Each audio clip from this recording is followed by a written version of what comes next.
Good evening, everyone, and welcome back to another edition of the Absolute Women Football Show. As you can see this evening, I'm joined by the lovely Adam and the lovely Kai, and we should be expecting a lovely Paul at any time. Speak his name, and he should appear. Now, going into this one, we said, there was only, it was FA Cup, but it was a Subway Cup. Apart from that, nothing really much has happened. This probably won't take long. Now, if you've been watching the pod since we started, you will know as soon as I even think those words, all hell breaks loose on the internet and we get all of the stories breaking. And that is what happened today. They thought, right, it's a Wednesday, the pod's going to go live, so let's break all of this stuff. So that's what we're here to talk about. So as much as all of the chaos going on, we've also got the FA Cup and the Sub Cup and the new rules of the Sub Cup to talk about as well. Now then, Adam, Kai, how are you both? Okay. I mean, I thought this pod was just going to be the most exciting thing on the pod was going to be Villa's 3-3 draw with Birmingham City, which was one of the most chaotic games, especially the last 5 minutes. No, we can forget about that. There's more chaotic things to discuss, especially what's happened recently with Arsenal. I forgot that even happened. Yeah. No, group stage. So long ago. Yeah. And we may discuss later. It's the last ever group stage. That's it. No more. It's now that's coming up. Yeah, that's the end of an era or era, depending on your opinion. So yeah, looking forward to having a chat now. Very good indeed. And yeah, of course, with that news, we will get onto it. But especially from both of your perspectives, the clubs that usually are in Europe. So how will that change affect you guys as well? As a Villa fan, I don't have to worry about that situation. So I'm coming at it from the other side. I quite like this change. Yeah. However, Adam, we do have you for this first part because we know you've got the men's match on in the background, and we will let you get back to it. However, there was an article, part of this chaos that dropped, was an article. It was Megan Fringer, Charlotte Harper, and Gunnar Blog, wasn't it? They all worked together James McNicholas is James. Yeah. Yes. Yeah. Perfect. Thank you very much. All for The Athletic, and they came together to write this article, and that was entitled "What's Going Wrong for Arsenal's Champions League Winners." Yep. Now, Adam, we've had you, of course, on the pod quite a lot, and we've referenced this a lot, haven't we? Like, there's something missing, something needs to be done. Yeah. So for people who may not have seen it, could you kind of sum it up, and then from your perspective, do you agree essentially? Yeah, well, firstly, it's a brilliant piece, and I highly recommend anybody who's fortunate enough to have an Athletic subscription to read it. The journalists themselves, obviously, as in Megan and Charlotte, are brilliant, as is James. And you always know when a club is in a bit of a mire because an Athletic deep dive, comes swinging in, talking about what's really going behind the scenes. And usually it's Manchester United, and usually it's a deep dive in what's happening at the training camp. But no, I had a sneaky suspicion that something like this would be on the horizon, because I think it's anybody who has watched Arsenal this season, it's all a bit sort of, like, as us fans, we all thought, title charge this season, and it's just not happened. And quite clearly, it's not going to happen. I think I haven't checked the table recently, but I think we're fourth, or fourth or fifth. We're not even in the European slots, wherever we're on the table. So it has been a disappointing start. And there are three key pillars in this, which is the team, the manager, and the hierarchy, which we've all had concerns over. And the club actually goes over pretty much all three of them, highlights a sort of not a positive discourse in the dressing room, hints at fractures, it hints at that there is a clique of players, a small group of players that have greater authority over the dressing room, which one of the agents talked about a boat driving itself, which is not a good sign. Scott mentions Rene. Now, if we just say, I'll address Rene in a bit, but it just talk about Rene and the fact that it's not her first job, but she is still very junior in the role. We have to remember she's only 1 year older than Kim Little, just to put that in perspective, because she retired very young before becoming manager. And it also addresses the role of Claire Wheatley, which I'll get you onto as well. Claire Wheatley is the job title change over time, but she's basically the general manager of Arsenal. She's not the director of football, which people do sometimes thinks she is, but she sort of runs the show from above, but she just have her hand in things like transfers. So those are the 3 key points that the article goes over and highlights that, the squad's a bit. Oh, here comes Paul. The squad's a bit, there's a dysfunction there. Just running out of authority is Claire the right person for the job. So start with the squad. I have a lot of issue with squad. I have chats with friends who have issues with the squad. We have debates to and fro over, the squad itself, and that's normal for any football club. We have players we think we should play, players that don't. My main issue is the squad is, and I've said it before, is sort of, it's a mixture of sentimentality and over loyalty. And the bigger thing that comes out of the article is culture and the culture of the club, and I agree with this. If I look at that team, and the best way to describe this, there are players there, rephrase it. There is a player there that was playing for Arsenal when Vic Akers was manager. Vic Akers retired from football completely in 2009. Just to put that into context, but that is the longevity we're talking about here. There's players that have been there since Shelley Kerr was manager. Players have been there since Pedro was manager. Joe Montemuro, even predating the title-winning season. There are a lot of players in that club that have been there for a longer time. Now, I have a lot of respect for loyalty and people who love playing for the club and want to, play for the badge, etc. And I've said it many times. As fans, we love our players. There is a lot of love, and that should be respected and honoured. But there comes a point where you have to think: are you the best in class on the pitch? And my dad always says to me, and Job says, Adam, in your job, you're not irreplaceable. As good as you think you might be, if a bus went over you, there'll be somebody else who could pick up your job and carry on. And these players are not irreplaceable, as despite what my fans may think, they're just not. Better players do exist. And I was saying to someone earlier today, I cannot believe that a player who played for Arsenal, came to Arsenal 5 years ago, came to Arsenal 7 years ago, is better than what is out there in the market at the moment. I cannot believe that. And if that is the case, that's worrying. There are players, I think, who have been brilliant servants for the club. I cannot say that they've been brilliant servants for the club, but at the same time, the Champions League was the great big finale. I think for a lot of those players, and a lot of fans agree, it would have been thanks for it. You've given us Champions League. Let's rebuild. And that's what should have happened in the summer. The summer should have been the rebuild. It should have been, right, okay, you've been here at the club 6 years, you've been at the club 7 years, 8 years, right, let's start refreshing. What actually happened was we got rid of basically one high-profile player, which was Leah Velti. She was probably the highest profile player departure, and it was all very sad, but she was already sort of being phased out. The other departures were very fringe players like, no offense, right, Lena Hurtig. I know you're a big Lena Hurtig fan, but she started for the first time at Fiorentina the other day, and I was very happy. So likes of her, likes of Amanda Ilestead, and there may have been another player. But anyway, the players that came in, 2 of them were ex-Arsenal players that came in that window. And this is not against, not saying they're not good players, not saying bad players, but it says a lot about the club that we just sort of, it's like the snake eating its own tail. We just bring back in players we had rather than bringing fresh players in. Players don't leave the club. They just, like Kelly Smith is now a coach. Jodie Taylor, it now works up, in the management. And I've said to my players, we are a club that we're big on our history. We are very happy to promote our history. We're very happy to celebrate our history. We see it on the walls at Emirates Stadium. The murals are fantastic, celebrating the great players who play for our club. But at times it also feels like we're trapped in our history and we're too busy trying to indulge that rather than maybe look at the present and think, right, some of these players, someone once said to me, I think it was one of the pods I was listening to, they said that the odd players are just too comfortable at Arsenal. And at some point, we don't like saying goodbye. We don't like saying goodbye to these players. We will give them contract extensions. We'll keep them in the club, and players only go when they want to go, rather than when the club says, you know what, thanks for the memories, but we need to upgrade your position. We need a better striker. We need a better winger. We need a better defender. We need a better midfielder, better goalkeeper, whatever. We have 3 goalkeepers at the club. And Manu's in, because we had Daphne in goal. We brought Borbin over from Germany, but Manu Zinsberger stayed at the club anyway. And now she's got an ACL, so she's now out of the picture completely. When any other club would have moved Manu on, because it's clear that her. Because we were surprised she stayed, weren't we, at the time? Daphne is clearly the number one keeper, and Bob's come in to be the number two keeper. It's clear, but no, she stayed.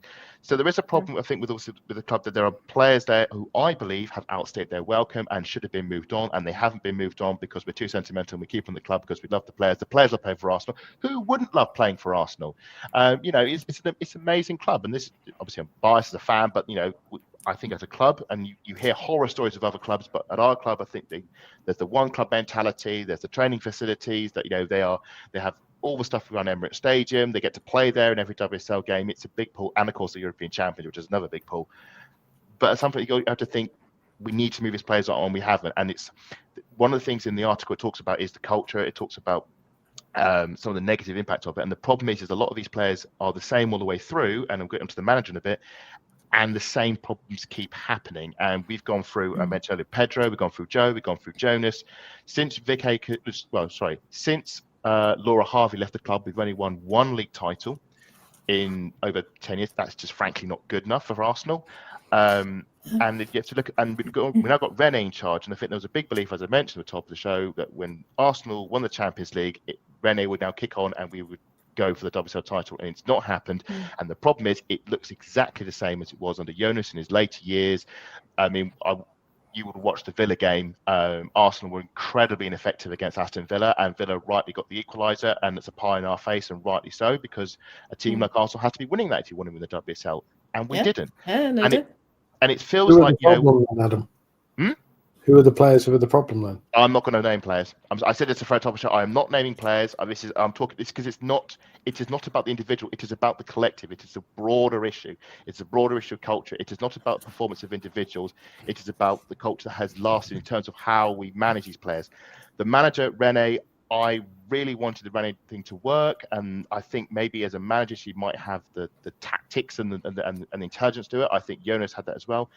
But at the same time, you need a manager to bend the players to your will. And I look at the men's side, I look at Arteta and the way that Arteta completely rebuilt the dressing room so that every player was united in one direction under him, playing his way, playing for Arsenal, and everyone was happy to play for Arsenal, play under him, play going forward. And yes, we haven't won the league yet, but there's been a greater positivity of performance than it was, say, under, and again, no offense, Freya, Unai Emery, who struggled a bit, shall we say, when he was at Arsenal. I think he's doing a bit better Aston Villa.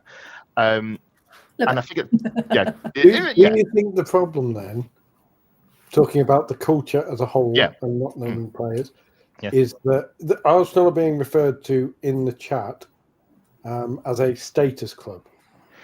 Arsenal are a big name because of what they've done in the past. Indeed. So they need to keep doing it, don't they, to kind of still prove it? I think there are players there now. Arsenal sign players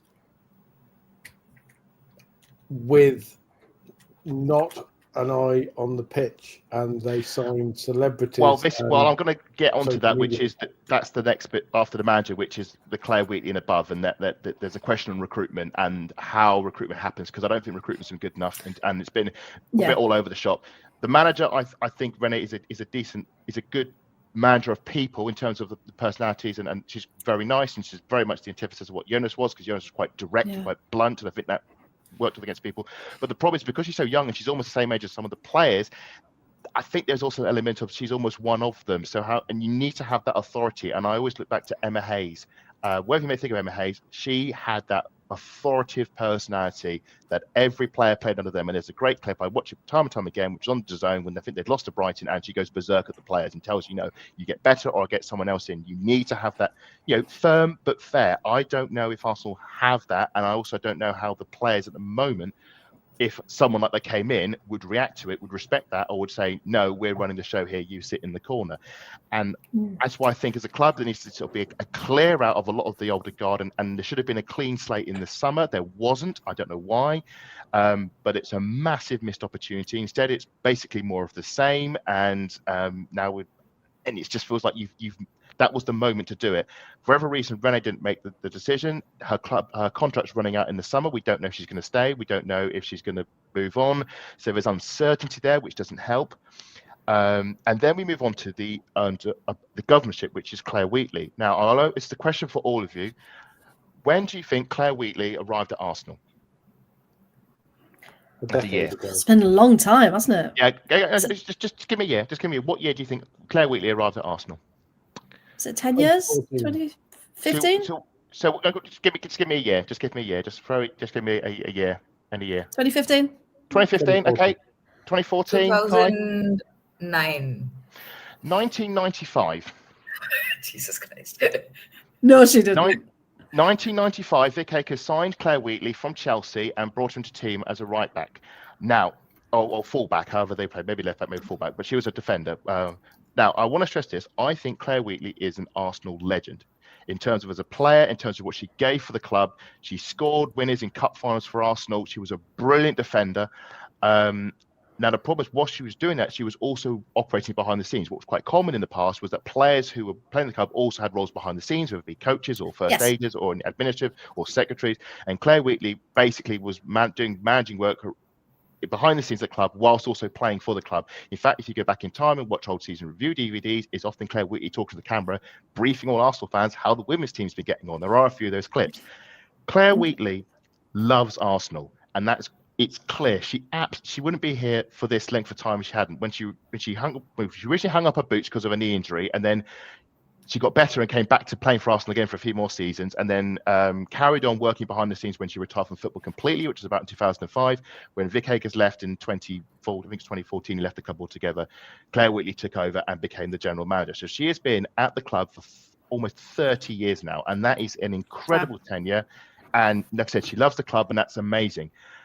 However, you've been at the club for 30 years, and I'm sorry, as much as I respect and adore what she's done for the club in terms of player and the loyalty that she's shown the club, at some point you just need a new voice. You just need something else something else in the room, because it's the same person been in charge. And the problem is and this is why Claire Wheatley gets so much stick, is that since 2014, Arsenal have only won one league title. Who has been the main constant in the room? It's been Claire Wheatley. And people can question her competence. In fact, if you read the article, it actually is quite balanced. Some people say she's quite efficient. Some people say she's hard to contact.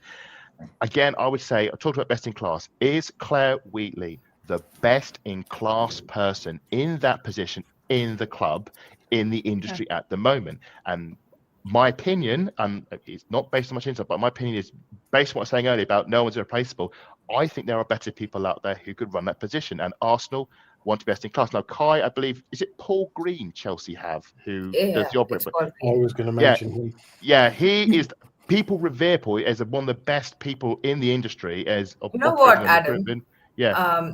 When I read that sentence about how Claire Wheatley is hard to contact, the thing that immediately struck me was how often we see Paul Green on the pitch during games, That's a good one. important games at Kings Meadow, at Stamford Bridge. Post-match, you always sort of, at least for, big fixtures and things like that, Champions League games, you see him walk around, chat with the team, chat with the staff. And I think, that's just something that struck me when I read that sentence. Yeah, Claire Wheatley doesn't do much PR. If she does, it's very much internalized to the club. It might be a video or a behind-the-scenes clip. I mean, there were some pictures recently. Arsenal got the Freedom of Islington, the Islington for the Champions League win, and so they had the trophy there. And she was there doing some publicity photos with the team and the trophy. But yeah, she doesn't do many interviews with the press. I say you don't really see her. I think the first time I saw her at a game, I think was actually the Champions League final in Lisbon. And I just think in that position, and I talked about the loyalty thing, is that she's a player who loves the club and doesn't want to leave. And you see players who have been at the club a long time and don't want to leave. And it's that sort of trickle down effect of, staying at the club is a strength. We don't want to see our players go off to rivals. We had in 2014, we had a mass excess of talent that went, basically our club got just destroyed. A lot of them went to Chelsea, playing under Emma Hayes, some went to Liverpool, some went to other clubs, some went to America. We lost loads of talent. And I do wonder if the club is maybe scarred by that. And we want to keep the players here, keep the players here, keep the players here, keep the players here. I just think it's more of the same until there is a change at the club, whether it be a change because I don't think changing the manager will change anything, because we have changed managers and the same things happen. It is the same mediocrity. We might win some cups, but we won't win the league. So either for me, there has to be a change above, and this is not a comment on Claire Wheatley's competence, whether you like her, don't like her, believe she's good in a role, bad in a role. I just think she has been in a role for an extended period of time, and I think that needs to refresh upstairs. One of the things the article mentions is there's actually been a lot of changes in the boardroom, which has caused a lot of issues. So Edu used to oversee her. He's now gone to Nottingham Forest, doing great things there. And now you have Richard Garlick, who's gone up to be the CEO, and this is not to try and belittle the game, women's game in any way, but Richard Garlick has got a lot on his plate. There are a lot of things just to cover, and so it's how much. I don't think Claire Wheatley gets as much oversight as she does. The club love Claire Wheatley and love what she's doing, but it does feel sometimes that Claire Wheatley's basically being asked to run the club on autopilot and doesn't get as much oversight as she should from the club, with people questioning what she's doing. That's my opinion. That's purely my opinion. That is not based on fact, but that's my opinion. Reading the article and sort of, my vibe from it. I think there needs to, for me, our change to the club is firstly in the hierarchy, there needs to be an actual oversight over the women's team and what is happening, because the recruitment, as you mentioned, Paul, I think has been patchy. We only brought in 4 new players. It's part of a big rebuild. We brought in 4 new players. 2 of them, I'm not saying they're bad players, but they were ex-Arsenal players. The only big signing I thought was a wow signing was Olivia Smith. And I think we needed more of that signing. We needed more in the defence. We needed more in the midfield, certainly. The midfield is badly in need of an overhaul. And we're still trying to play Kim Little and Mariana Caldente in the centre of midfield, which can't be right. We have not... No. The Leah Velti departure caught everybody on the back foot, and no defensive midfielder was brought in, or has been a succession plan has been put in to bring in the next Leah Velti. So when the handshake happens... I think, it's seamless. And an example someone came to me to talk about Chelsea is Fran Kirby. Fran Kirby, fan favorite player, everyone loved her. Fran Kirby leaves the club at the end of the season. Chelsea just keep on winning. It's just seamless. Carry on. Fran Kirby did brilliant, moved on, now plays at Brighton. Chelsea keep on winning. Arsenal are petrified of doing that. The moment that Kim Little leaves the club, we're in major trouble. And that is a indictment on where the club is at the moment, where the players are at the moment, where the manager is at the moment. And yes, I think we all got a bit overexcited when we won the Champions League because we thought this was the dawn of a new era. It's not. It's a complete false dawn, if anything. And we are where we are now, where we may win the League Cup because we've only got 3 games. I think we've got Crystal Palace away. If we win that, it's Man United or Spurs, hopefully. We may get to Conti Cup final. We may win it. I don't think we'll win the Champions League. I think we'll probably go out in one of the earlier rounds because our defence has not been great. We blew a lead in Bayern. We blew a lead at home at Lyon. We may win the FA Cup, and at the moment that's what we have been really since 2014. We've been a cup team. Not to disparage being a cup team. Trophies are great, but we're not a league winning team. We've only done it once. We've just not been anywhere consistent enough. And I just think it's the old, if nothing changes, it's the same, the wheel turns, nothing changes. Unless there is change above or between or below, for me, it's above and below. It's the same. We're kind of going to the end of the season and we'll just it's like the whole only fools and horses thing. This time next year, Rodney, we'll be WSL winners. Next year, we'll get it right next year. Trust me, next year, this time, no. We won't change anything, but it'll November, it's the old Blackadder thing. Doing the same thing we did 17 times before. It's the last thing they'll expect this time. And we'll be back last thing they'll expect, yes. Yeah. We'll be November, 8 points off the top, and we'll be scratching heads thinking, well, why is it all falling apart again? And it's a frustration because the article reads out, and us Arsenal fans are going, there might be some disagreements here or there, but most of us are saying, exactly where we are. We've known it for years, and it's just going to be the same. And that's my 2 pennies worth on it. Thank you. No, I love it. Kyle, were you going to say something there? No, I was just going to ask Adam what the January window is going to look like, because things can change.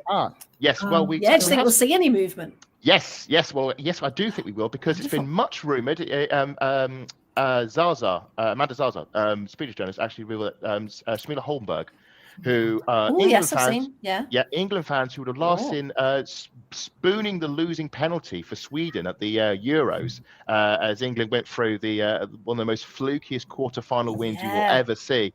Well, she plays for Hammarby. I've got a really good friend of mine who's a Hammarby fan, and she is absolutely delighted for this move because she's also an Arsenal fan.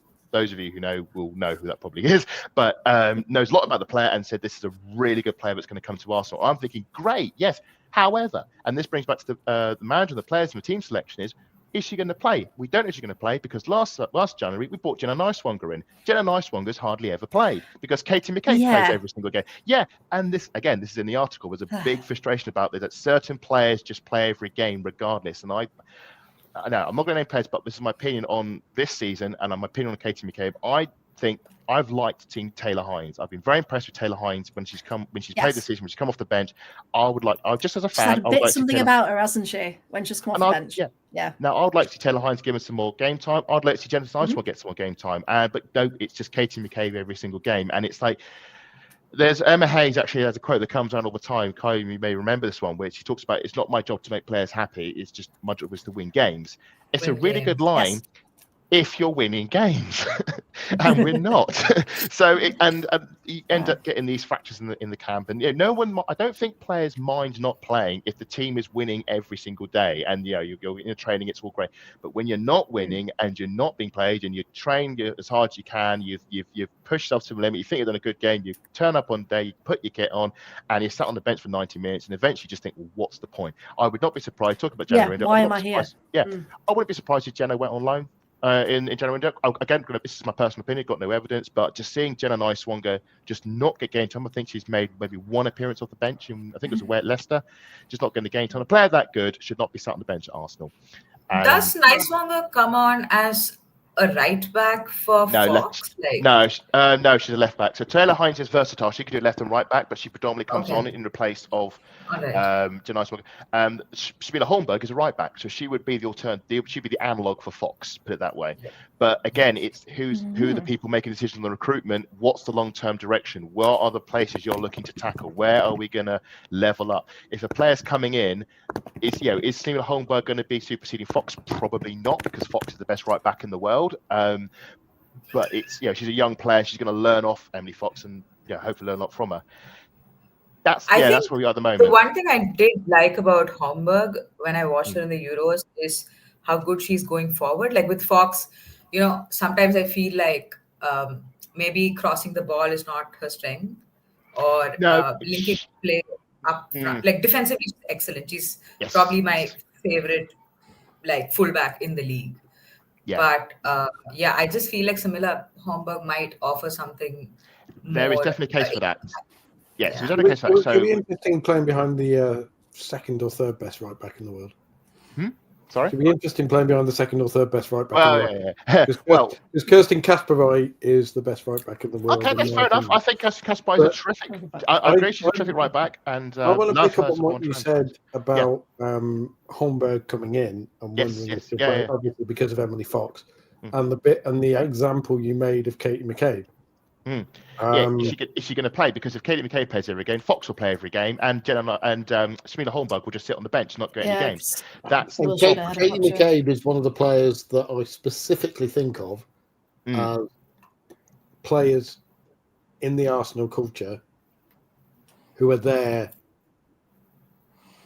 because of off-field stuff, or because they're proper Arsenal or whatever, or all the banter or all the social media stuff. And someone made the point further up the chat that the 3 most followed women's players on Instagram all play for Arsenal. Oh, yes. But I think there is an element of that. But also, again, we joke about it by chance. Arsenal are massive, but the Arsenal as a club has a bigger outreach of women's football. It's just, unfortunately, whilst we have a bigger outreach on the fan front, we don't have the more recent leagues from a league perspective. We've had to have our trophies, but from a league perspective, we don't have that backup. The team that has been the most successful team in the WSL since 2014, so 2015 onwards, is Chelsea. Chloe Kelly is a luxury Rachel Williams at Arsenal. Well, that's your opinion. That's the opinion. I think Chloe Kelly has a greater worth, but at the same time, it's an element of, rather than bringing someone new in, it's just Claire Wheatley going, or who played for us, or who was big, who was a lioness that was big at the Euros. So previously it was like and has that legacy to come back in and let's be fair, the Chloe Kelly signing was a fairy tale, and we won the Champions League, and she was part of that journey. And I would not in the world, and I think she's a great player. She helped us win the Euros. As a player, as a quality of player, I don't dispute it. But the problem is, it is a typical Arsenal signing where it is an indulgent on the past. It is not looking forward. And how And as a question to Kai, how many Chelsea players come back to Chelsea in the women's team? Off the top of your head, how many players can you think that have gone to Chelsea, left, and then come back to Chelsea? I mean, the biggest one is probably Beth England. She was went that a on loan? Was that a loan signing out? That was loan to Liverpool, wasn't it? Yeah, she only came back, but actually sold from the club, went away. A few years later, came back to Chelsea.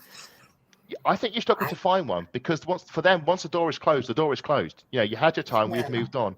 Arsenal don't move on, and that is it's good because we respect you play for us, and I think that's fantastic.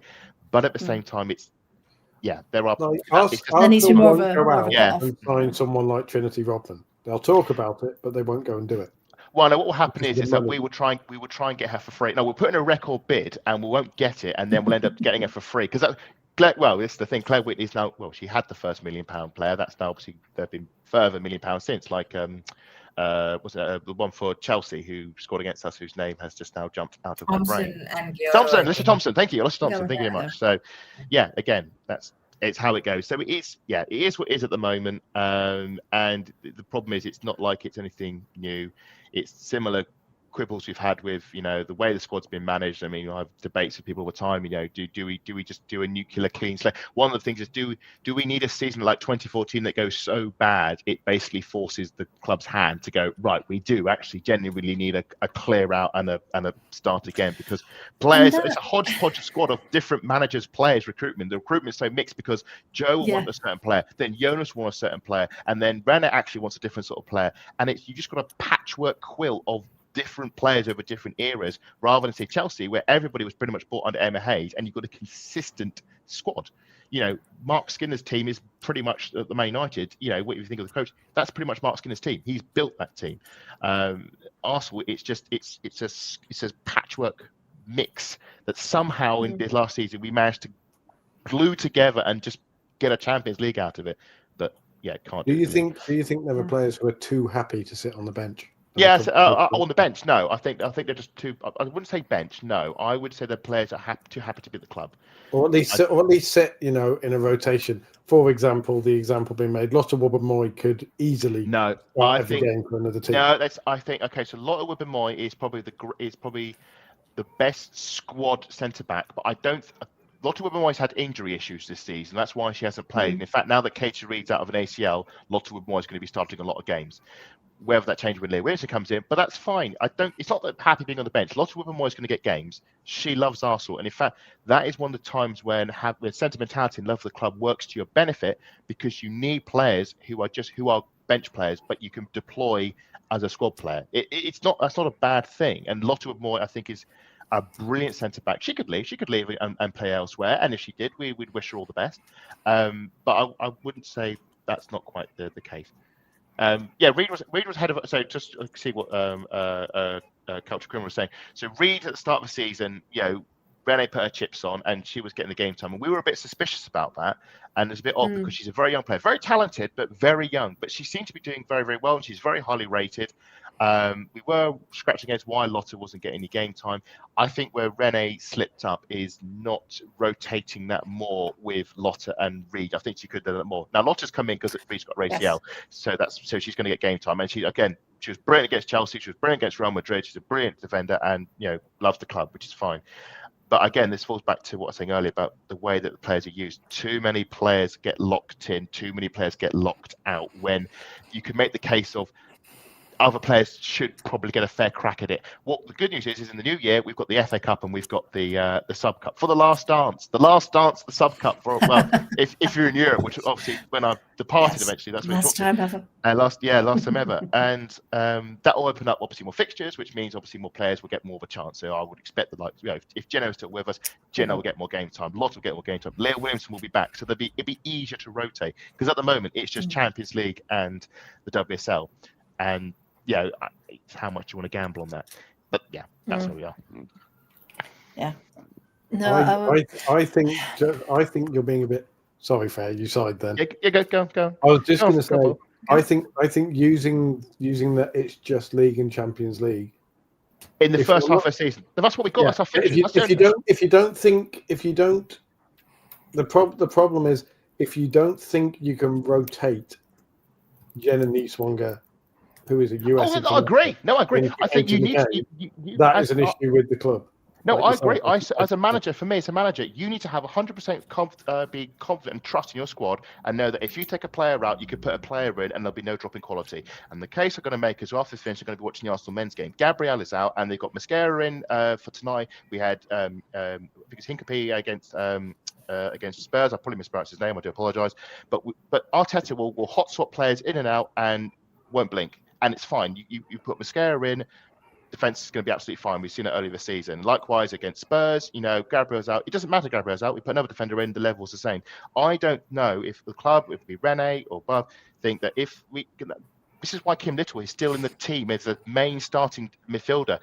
She should be on the bench. She should be someone to, she's a great captain, but she is in the twilight years. We should be looking to succeed her. We should be looking to build a new midfield and have pass the baton on and not be caught cold like Leah Velti. But no, she's starting every game because she's the best midfielder in the club. And for whatever reason, Rene just doesn't want to try something else. And likewise, with Jenna Nieswanger, doesn't want to think, we'll give Jenna a game, we'll put McCabe on the bench, we'll give McCabe a rest. And it's a lot of these players are the same players who've been here for the last 5-10 years. They just haven't been replaced. They haven't been succeeded. Chelsea, if you look at their turnover of players, how many players at Chelsea were playing at the club in 2009? How many of those players at Chelsea now were playing at the club in, say, 2014?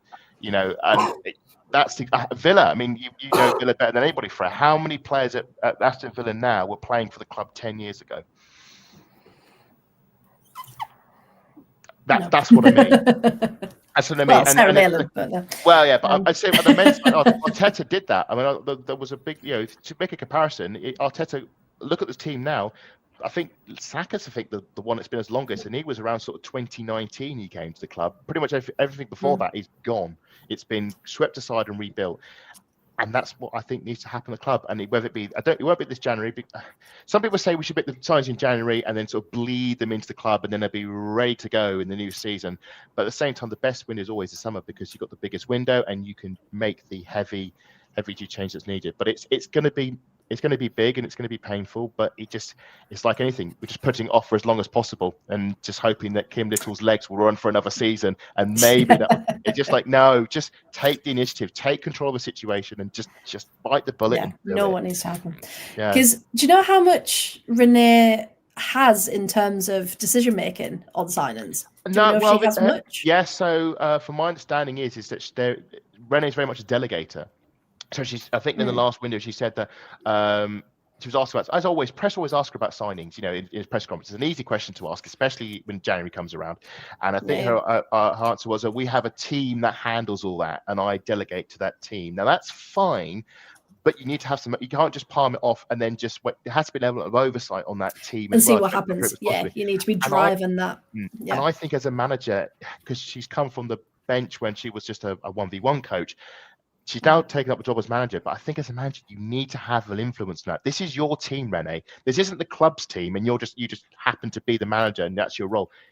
This is your Arsenal team. You have been given this. You've earned the right to manage it because you just won us a Champions League. This is your baby. This is your project. Put that it's yours. Assertiveness onto it. Yeah, grasp it. Make this, Arsenal 2.0. This is Rene's renaissance. And it's like, no, I'm just a manager. Something to do with that. No, you got to take control, and it's mate.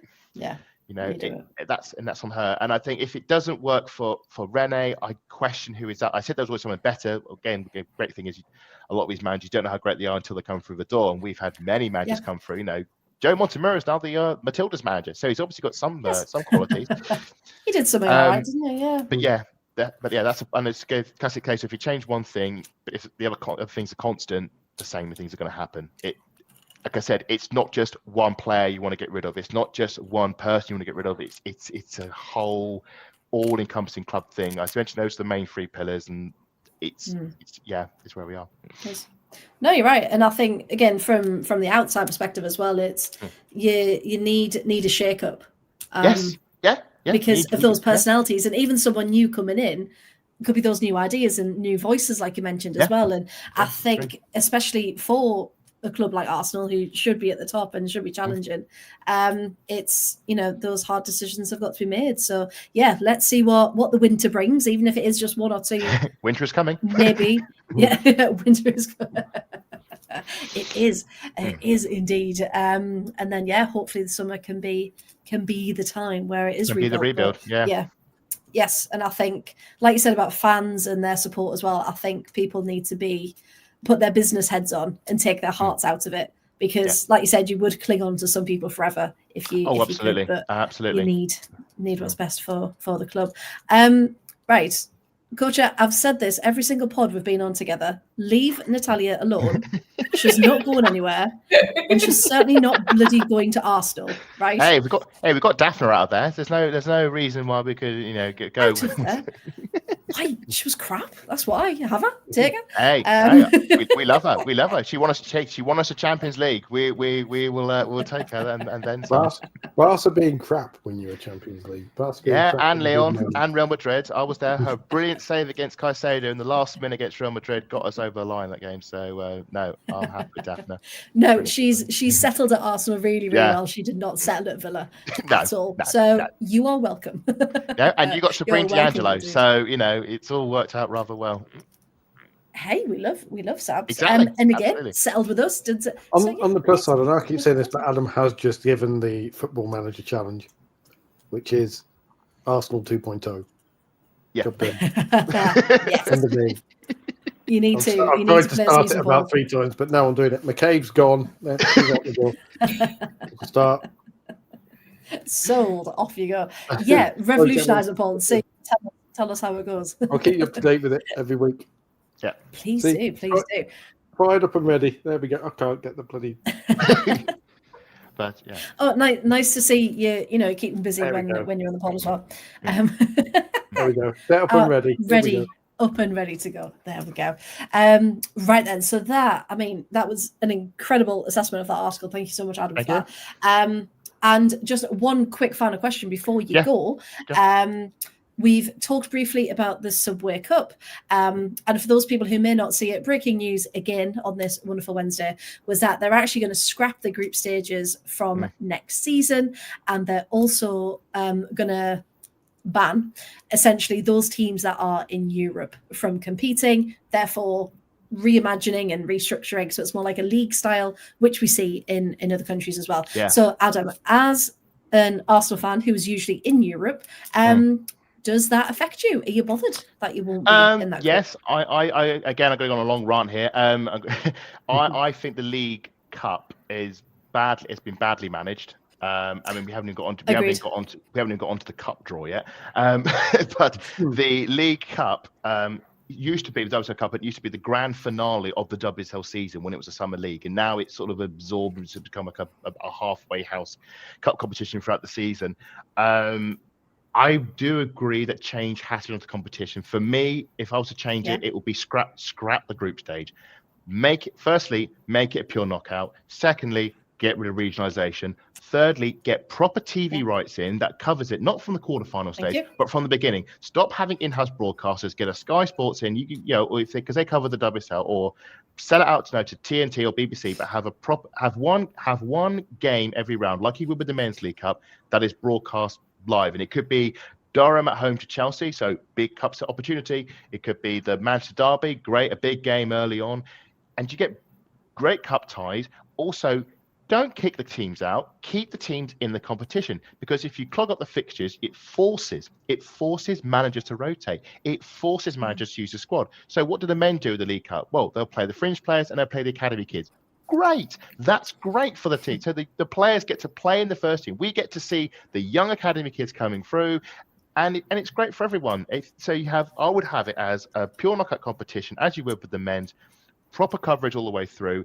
No, I wouldn't have this league phase system. I don't know why the group phase came in the first place. The good thing about the group phase is that a WSL 2 team gets to play against a WSL 1 club, but they get a few games out of it, which is great. But at the same time, it loses all jeopardy, because it doesn't matter, because we'll get another game. Whereas you can have the excitement, and I call back to this, and apologies, Kai, but the big example I use is London Bees played Chelsea in the WSL Cup in 2016. London Beast got a 3-3 draw against Chelsea and beat them on penalties. That's brilliant. That's what cup competitions are all about. You don't get that in the group phase. And WSL2 clubs just, I think we got with, is Palace the only one that got out of the group stage? That's a WSL2 club, because we obviously we drew them. Yeah. Everyone else WSL1 clubs. So you know there's going to be one to not get through, and that's the lucky draw. And if you draw them, excellent. It infuriates me. And again, this extends to the way the draw is, how those above just can't get this done properly and can't do the most logical, sensible, like obvious way to manage this. And I've got so many chips and to on my shoulder to talk about this, but sadly I don't have enough time to.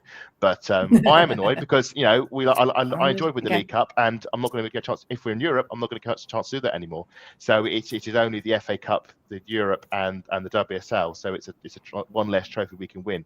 But we've lost the Community Shield, we've lost the London County Cup. It's just another one that we're sadly going to stick for our fingers, I'm afraid. But there you go. Another one bites the dust. So reform was necessary, but is this the right way to do it? If I were in charge, I'd do it different. Well, you know what, Adam? We'll vote for you. That's very kind of you. That's very kind of you, Freya. That's very kind of you. Now, Adam, if you do want to go, please feel free. I have long overstayed my welcome, but thank you very much for having me, and I look forward to coming on the pod again soon. Yes, it's been a pleasure, Adam. Thank you. Hope the match goes well. It's Arsenal 1, Bayern 1.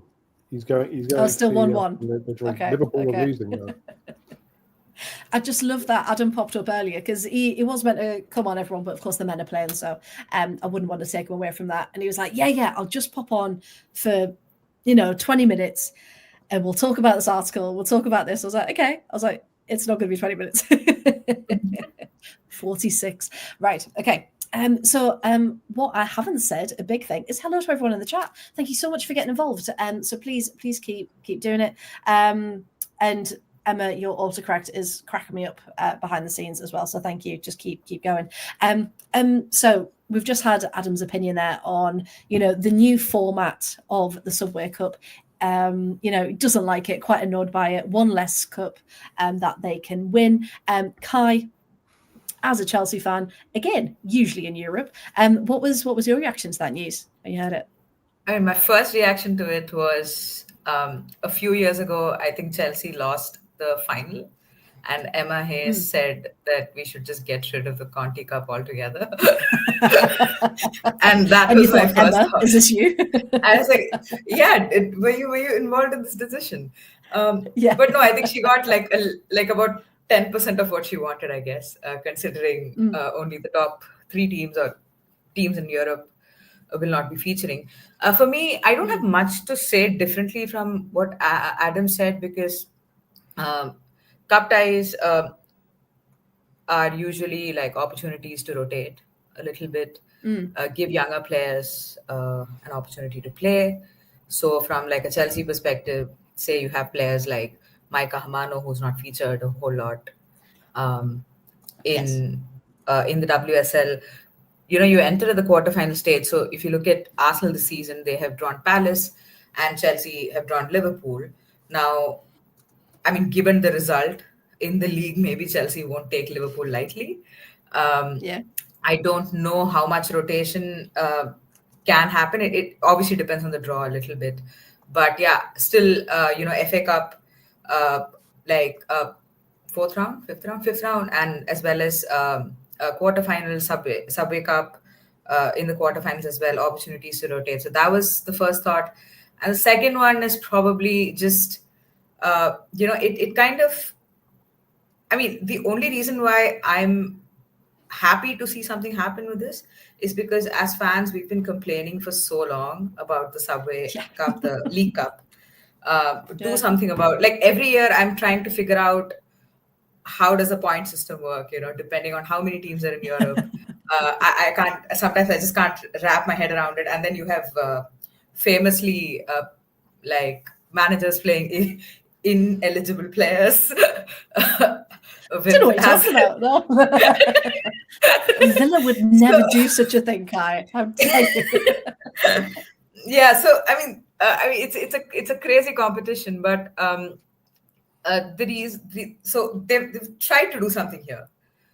And I agree with you, with Adam as well as you, Freya, because I don't think this is the right solution. I don't have a solution because I was just, this news just slapped me on my face like 2 hours ago, and I was like, what is going on? But I think it shakes things up a little bit, and that's good and bad. Of course, from like a Chelsea perspective, you probably are thinking about the quadruple, right?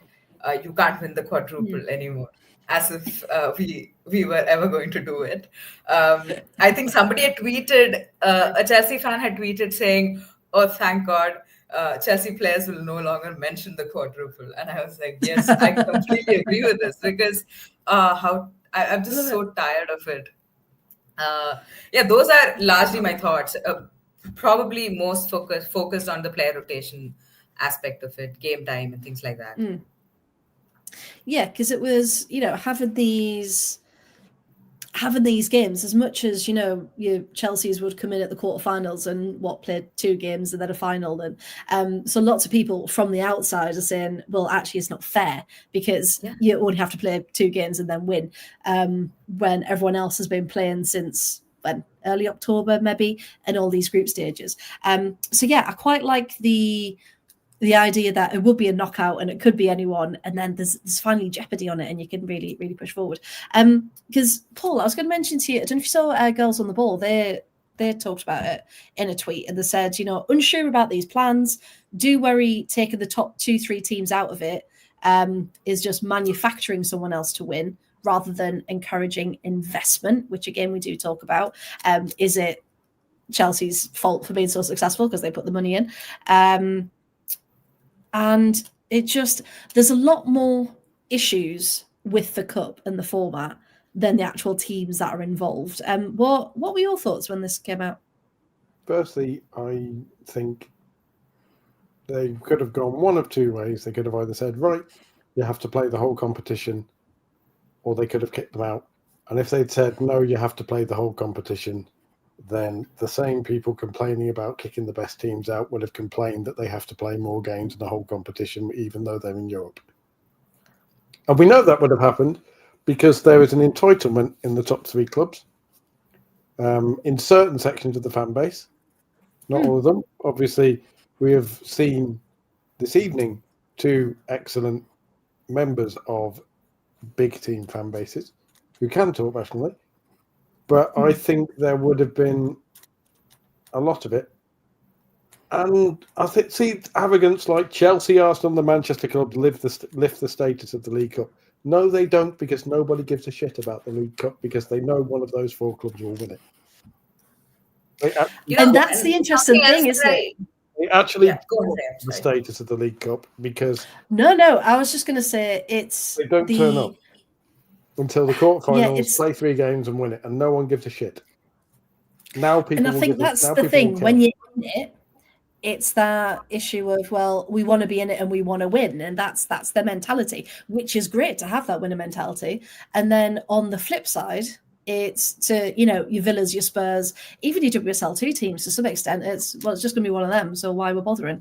And so for them it's rotation, because it's like, oh, well, we're not really going to win and progress anyway. So there needs to be that middle ground, doesn't there? Kai, what were we going to say? No, I just wanted to respond to what Girls on the Ball tweeted about manufacturing a winner. Yes. I was just thinking, I also saw another tweet about how there will not be enough viewership or interest in the League Cup if the top 4 teams are not there. Now, for me, given that the decision is already made, how this could potentially play out is, say, a Villa wins the League Cup, which is silverware, and you get more fans. Like, silverware tends to bring more fans. And that is a way to build fan bases of mid-table teams, right? So I think as much as you can think of it as manufacturing an outcome, and I agree with them to some extent, but there's also a flip side to it, where silverware attracts more people. So no, and it's not just fine, about growing existing fan bases, but like, or yes. already big fan bases, but smaller ones. Or even people on the fringes of those fan bases as well. Absolutely. Actually, they won something. So maybe you have the problem that, again, a certain women's football podcaster who is a known fan of Chelsea and whose a lot of their identity is a fan of Chelsea, and is an influential voice. Their response to this was, "Oh, free run for whichever one of the big four isn't in the Champions League then." And the absolute arrogance of that is why people want the big four to sod off, because, like, you can kind of see it would stand to reason that, let's say, United, for example, get kicked out of Europe first, maybe, or even Arsenal, if they get out first, it would stand to reason that they would have a better shot at getting and winning it. But it shouldn't be assumed. And I think that's the bit I've got a problem with, because as we've all seen, teams can beat teams on their day. And it can happen, but there's still that assumption of, oh, well, you're this team, you will win. They can't devalue the League Cup any more than they already have, because at the moment it's only ever been won, certainly for the past 5 years, by teams who've only had to play 3 games to win it. I don't care how big they are. That's not a League Cup. That's a pre-season tournament, and you can piss off and have your.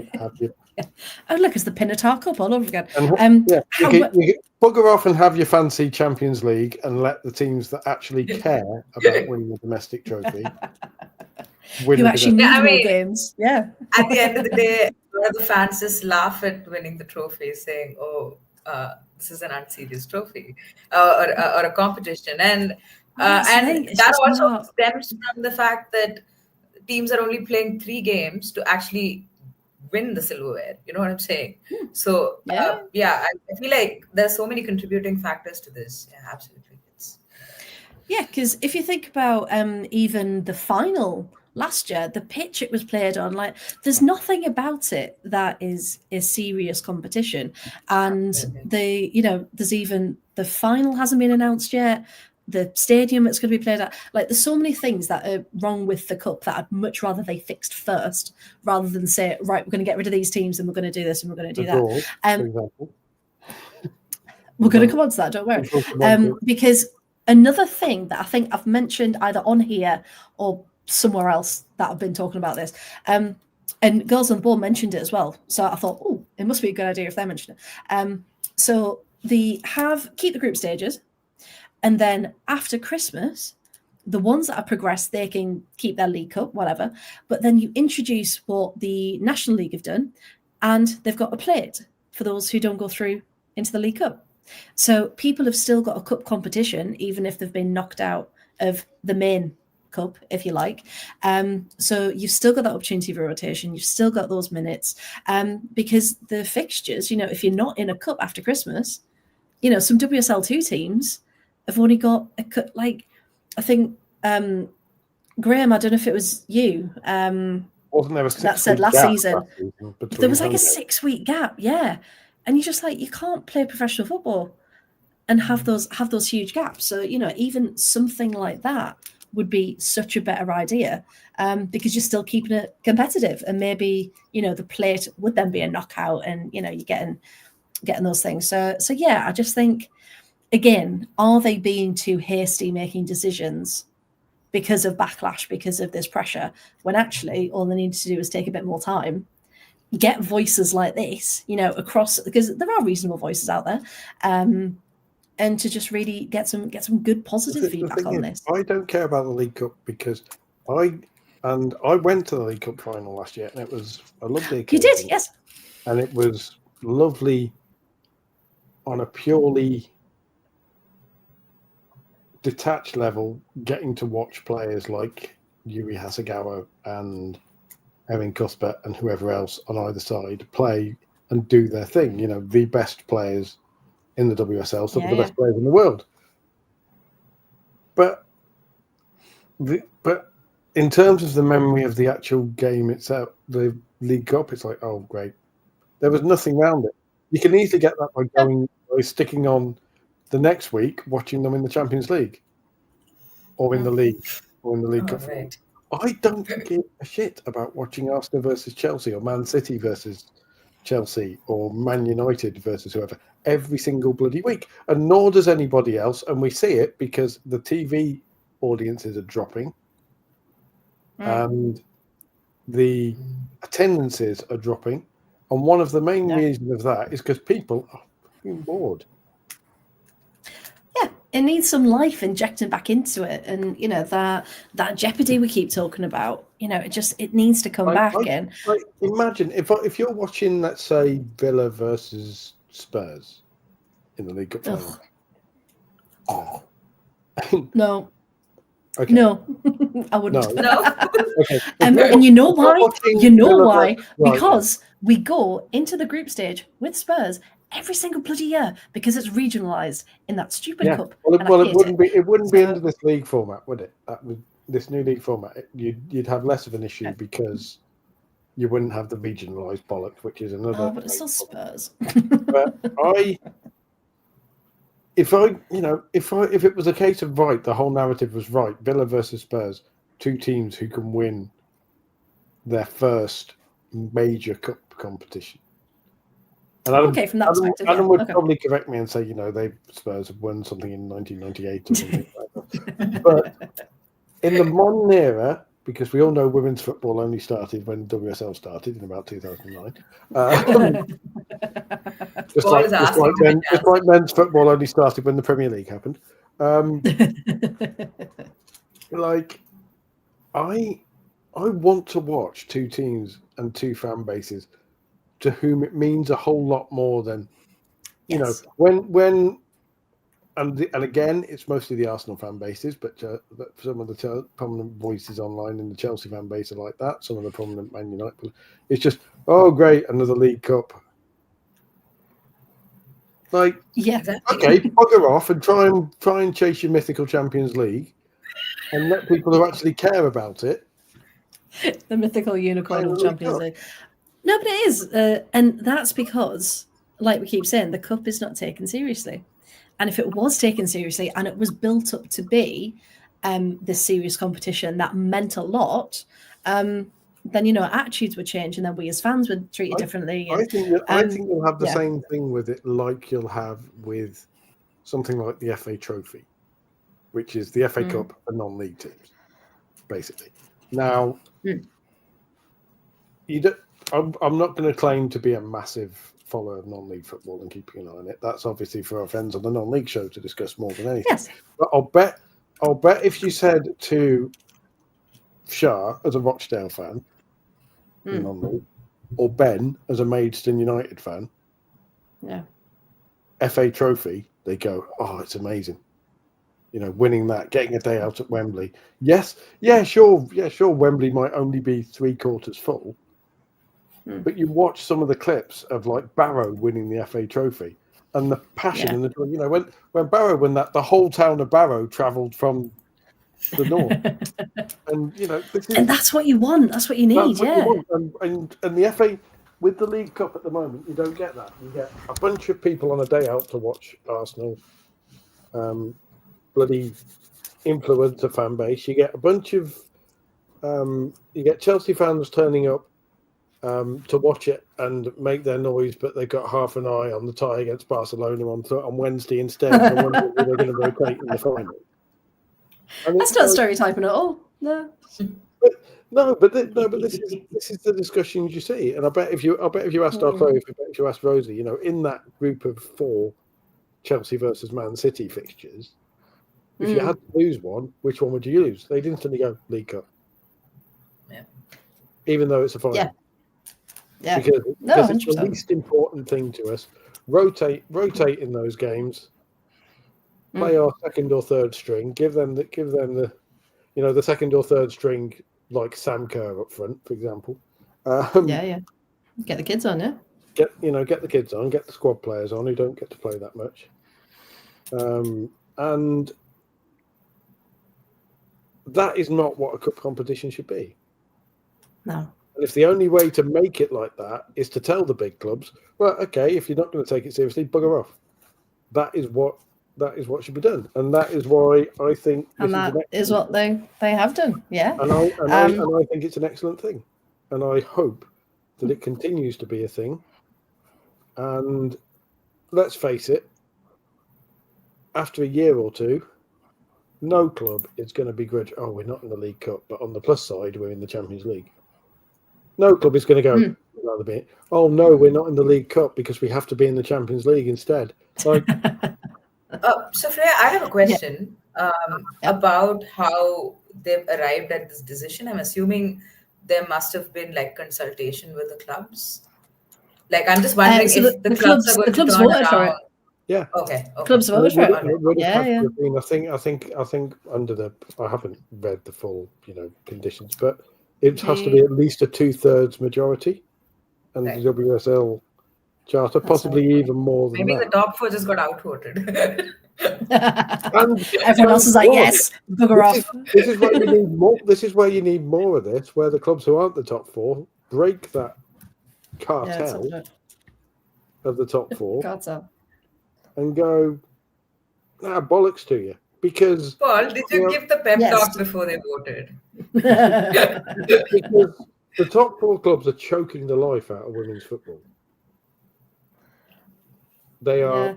It does get boring at the stage, as we said. So just got the article up. Yeah. Okay. So, this includes abandoning the group stage of the competition and replacing it with the Swiss model, which is currently used in the Champions League, which is the one we're seeing now as a league format.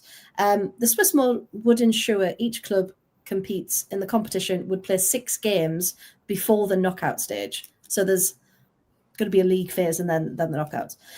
Telegraph Sport understands clubs have voted in favour of the proposal, which was put together in consultation with a competition working group and was reviewed by representatives from supporter associations via the Football Supporters Association. Subway, the sponsor, has also been involved in the conversations. It's understood that the proposal to remove European clubs would be done. I love that people at Subway are involved and they're just like, we don't care. We supply the sandwiches. I think it's viewed as a necessity because of the calendar, which remains a key challenge for women's football. Yeah, because you have to have those early season friendlies in Australia. Yes. You have to go across the world. Now, talking about the format, something else that kind of discredited the seriousness of this cup the other day was, in fact, the draw for the quarter-finals. So before we get to the draw, shall we just have a little look at the results? So from the weekend, Villa Blues, we won't talk about it. What was that first half? That was disgusting. But Blues did win 4-2 on penalties. They wanted it more. Fair play to Blues. Everton won 3-1 against Newcastle. Portsmouth won 2-0 against West Ham. That's a big one. Which is huge. Well done, Portsmouth. On a bit of a run at the minute. City 2-0 against Forest. London City 2-0 against Ipswich. Crystal Palace 3-0 against Leicester. We're going to talk about that one. 4-1 Liverpool Sheffield. Charlton 2-1 against Southampton. Again, Charlton still unbeaten. Spurs 1-0 against Bristol, which saw them through as winners of the group. And Sunderland Durham was 1-1, and then Sunderland beat Durham 4-3 on pens. Woohoo! So one of our teams knew where the goal was. So there we go. So they were the results from the weekend that solidified the groups. Now, the issue with the draw, one of the issues with the draw, was the fact that it was just on TikTok. Now, Kai, you were rightly saying it's banned in India.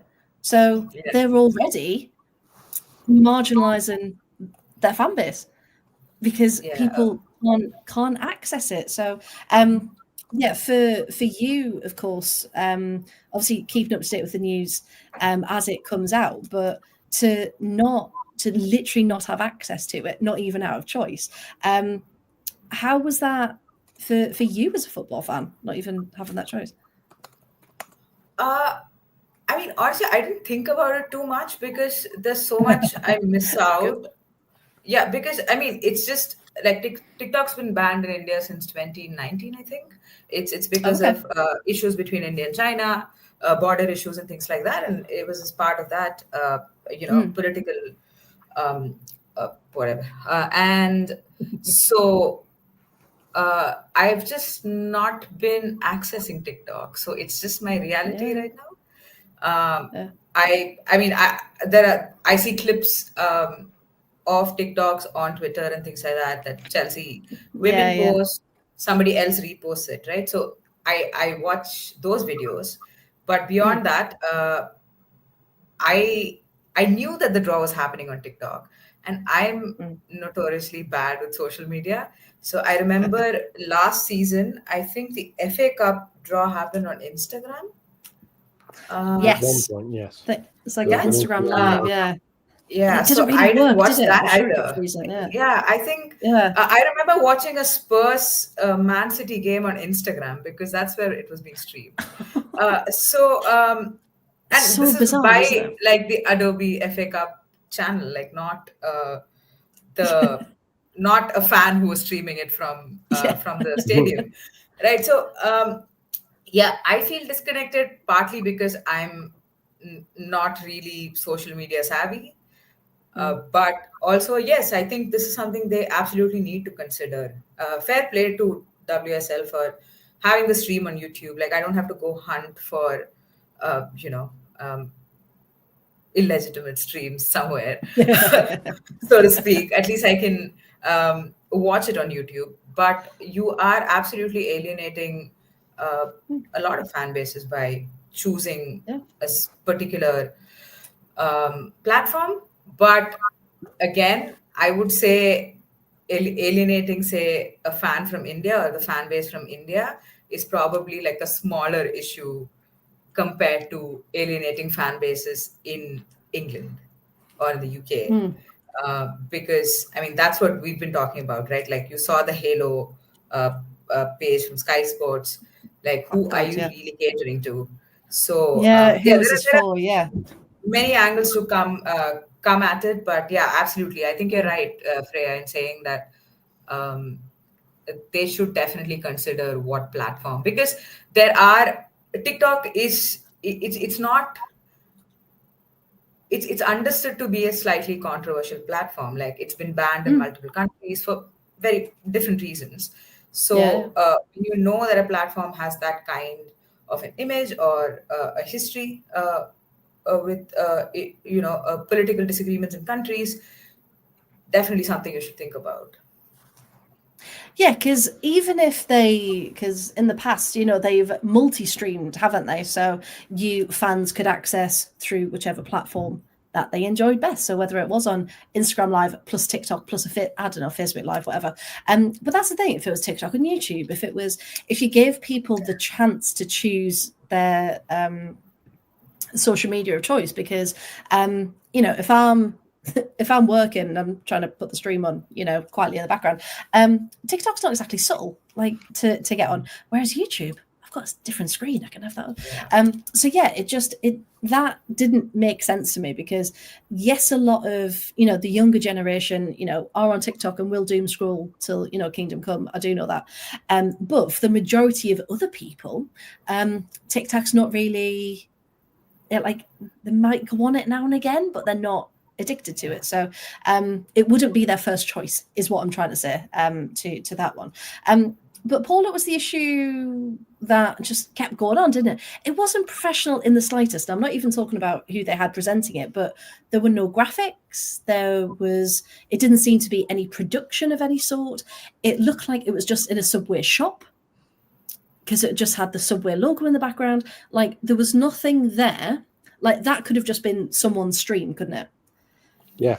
Nothing about that said professional stream. I mean, to be honest, with who was presenting it, being a very famous influencer, they probably have got a bigger audience by just saying, we're going to officially stream it on GK Barry's Instagram, GK Barry's TikTok, GK Barry's YouTube, whatever else they have. Wouldn't have surprised us. She'd have taken it. She'd have taken that, because she has 1.2 million. I'm going to look, See, this is. I'm going to sound like old man yelling at cloud here, so I'm just, Firstly, I had absolutely no idea who she was in any way, shape, or form, and it turns out. You were from I'm a Celebrity, and then it kind of spiraled from there. But that's the thing. I've seen G.K. Barry's interviews. I've seen her podcast. She is funny, and that's the thing I just don't get, because her as she is, if that was the draws taking place on her podcast, that's what you'd be tuning in for. And, she is funny, and I've got nothing against her as a person, but I just think for that moment, that is trying to be quite serious. I mean her podcast has over 500,000 subscribers and has had 90 million views. Like, that's... Which is mad. Like, she's so successful with her TikTok has 4.1 million followers. Wow. Like, and that just shows you the pull she has. So you can see that thinking of, we'll get G.K. Barry involved. Oh, she's in a relationship with the football. Even better, we'll get Ella Rutherford on. But I just think the way it was then done. They somewhat harm themselves by having a relationship. She's in a relationship with Ella Rutherford, who, WSL2 footballer. Well, they're trying to make that link, aren't they? So this is about football. But, the more famous one of that two is G.K. Barry. Yes. And the problem that you have, I am unaware of her work, because she's very clearly not for me, because I'm a bloke. I get the impression from both the reaction and from the people, and I have to be incredibly careful how I say this. She has a very particular demographic, mostly. Fair, yeah. And that's awesome. And apart from anything else, the LGBT representation of having two prominent people in a relationship, one of whom's a highly successful TikToker, and one of whom is a WSL2 footballer, and saying, the LGBT representation of that is amazing. Like, hey, this is a couple, two people doing it. And women's football is all about that. And the trouble is, as you've said, while she's and the point that has been made by a lot of people familiar with her, while she's incredibly funny and she's incredibly good at what she does, she's not a person to do a football draw. It missed the mark. She's someone who the Lionesses might have on during a tournament to present the daily, like the Lionesses Live type thing. Yes, and that's what I was thinking. And those drove me mad because of the tone of them again. But again, they weren't aimed at me. They were very much aimed at a very particular, young kids who wanted to see their heroes and talk about it and do the whole, for people who remember it, T4, E4, stuff. See, but it does work behind the scenes at T4 in the park. Yeah. Because your reaction to it, and again, that's the weird thing. And this is an English cultural thing that Kai might not be aware of. But basically, for people of mine and Freya's age, like the 2000s and the 2010s, went through this weird phase where on Saturday and Sunday mornings, kids TV has always been a thing in the mornings, as it is in every country. But Channel 4 tried to do a thing in like the early 2000s where they did that, but for teenagers. And some of the shows on it, and tried to make it cool as well. So cool. But some of the shows on it, like As If, for example, I'm just going to throw shows out there, were amazing. Oh God! And they had too much bloody Hollyoaks, but As If was amazing. All of Hollyoaks. But like that worked. But the trouble with it is that if you're going to pick someone aiming at a very narrow demographic, that women's football has a significant group of influencers in it who almost exclude everybody else and try and gatekeep it for that certain demographic. That is going to cause problems. And that's when it becomes unrelatable. And I think even if they thought, right, we'll get a duo who's, you know, involved, like get Maisie Adam and Susie Ruffo. Like they're, you know, they are comedians, they're well liked, they've got that football knowledge. Maisie Adams played in Soccer Aid, hasn't she? And has made a big They've been involved in it, and they're almost, I don't say like trusted, but it's kind of like they are figures. Yeah, she's a mainstream name, and also as well, they are aware of adjusting their routines to an audience. Yes. And that's the thing. So I just think if she'd have toned that right down, she could still be really funny, but those jokes weren't there to be made at that draw because it was still very professional. I mean, there were two parts of it, because there was the innuendos, which were just embarrassing, frankly. All of the ball handling jokes, yeah. And transphobic as fuck, might I add. Because, you know, saying, "Oh, you've never seen a lesbian handling balls before." Trans women exist, but you know, aside from all of that, because I know you're sitting there going, "Christ, Paul, don't go off and get us into trouble by starting to have a rant about stuff you're not qualified to talk about." No, I'm just thinking I didn't see it from that perspective, so that's I will stick purely to the football related comments. Okay. The infamous bit where she did the knowing bit when she pulled Spurs out, did the "what do we think of Tottenham?" giggling. Yeah. Which they've now had to issue. This is the bit that's caused the issue where the WSL have had to specifically apologise. Mm-hmm. And people have tried to defend her and say, "Oh, you know, it's football, it's a joke, it's whatever else." And it wasn't an obvious one. And she might not have known. Sorry. Nobody, I don't know if she's an Arsenal fan or not, but nobody who has a smidgen of awareness of football culture doesn't know what they're doing when they throw out the phrase casually, "what do we think of Tottenham?" Yeah. They know what they're referencing. It's not obscure, is it? It's quite well known. It's bloody hilarious because, you know, there were clips on the internet of KSI in Australia with Logan Paul, who's a Spurs fan, I think. And Logan Paul's giving it stacks about how big a club Tottenham is. And KSI goes, "You want to see a big club? Watch this." Grabs a microphone live on Aussie Breakfast Telly and just screams at the crowd, "What do we think of Tottenham?" And 10,000 people shout back, "Shit!" And then they go through the whole chant, and he just goes, "Even in Australia." And it's like, people know. You know, there's clips on Arsenal Fan TV. There's a lovely clip of they're in San Diego and they're interviewing some local American fans. And there's a kid who's about 5 years old, and while her dad's being interviewed, and she just smiles. And you know the way kids smile when they're like, "I'm going to do something that I know I shouldn't do." Yeah. And she sits there like this, and then goes, "What do we think of Tottenham?" And there's like a shout, and the presenter holds it up, and then he goes, "What do we think of shit?"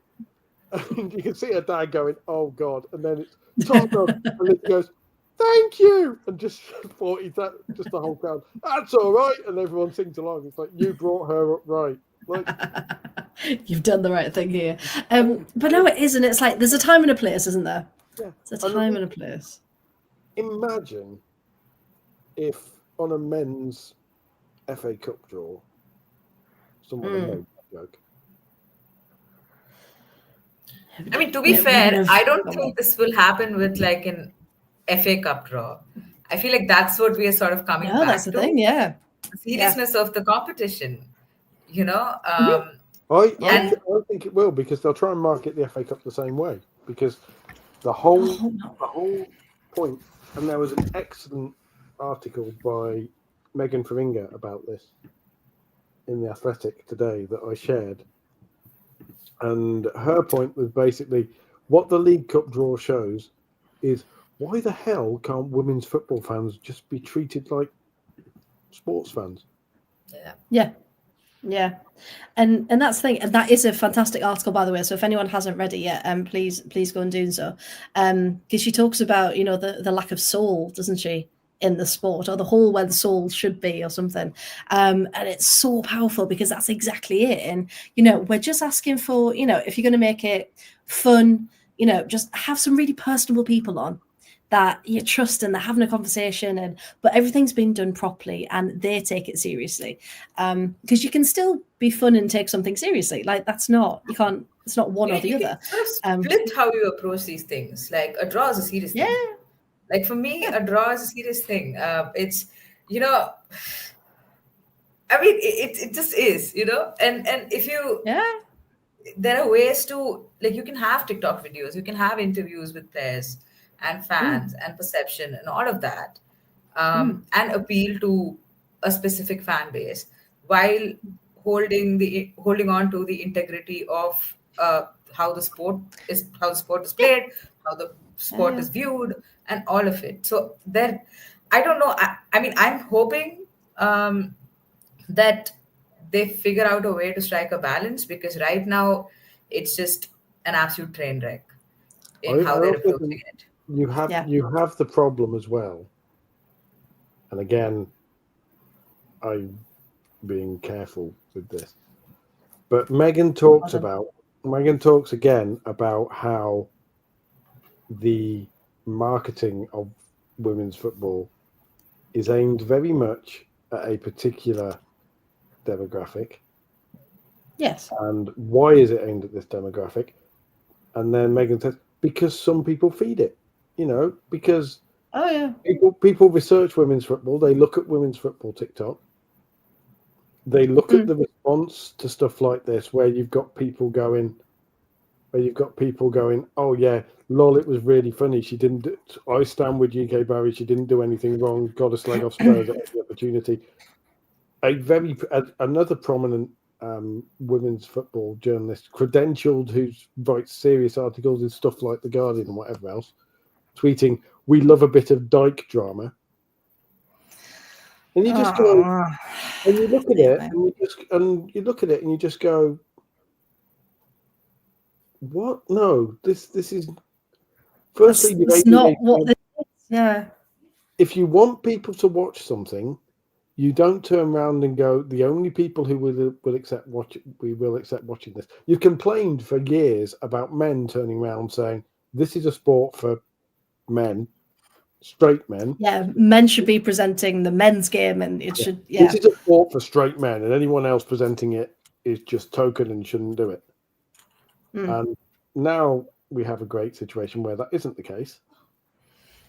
But then in women's football, there are loud voices who turn around and go, we love women's football because it's a sport for a particular group of people. And to the point where they're praising problematic behaviour, because there was an interview with Jill Roord coming out, which was a very, very frank one indeed. It was. I saw more of Jill than I ever thought I would, to be honest, and I wasn't quite expecting it. There's discussion in it at one point where she discusses relationships and, you know, relationship drama and breaking up with people, and naming those people, some of whom aren't out or weren't out until someone came out and said, "Oh, I'm in a relationship with this person." Yeah. You know, did anyone know Yana Fernandez? Has she publicly talked about sexuality? No, probably not, because, you know, that's her. Well, I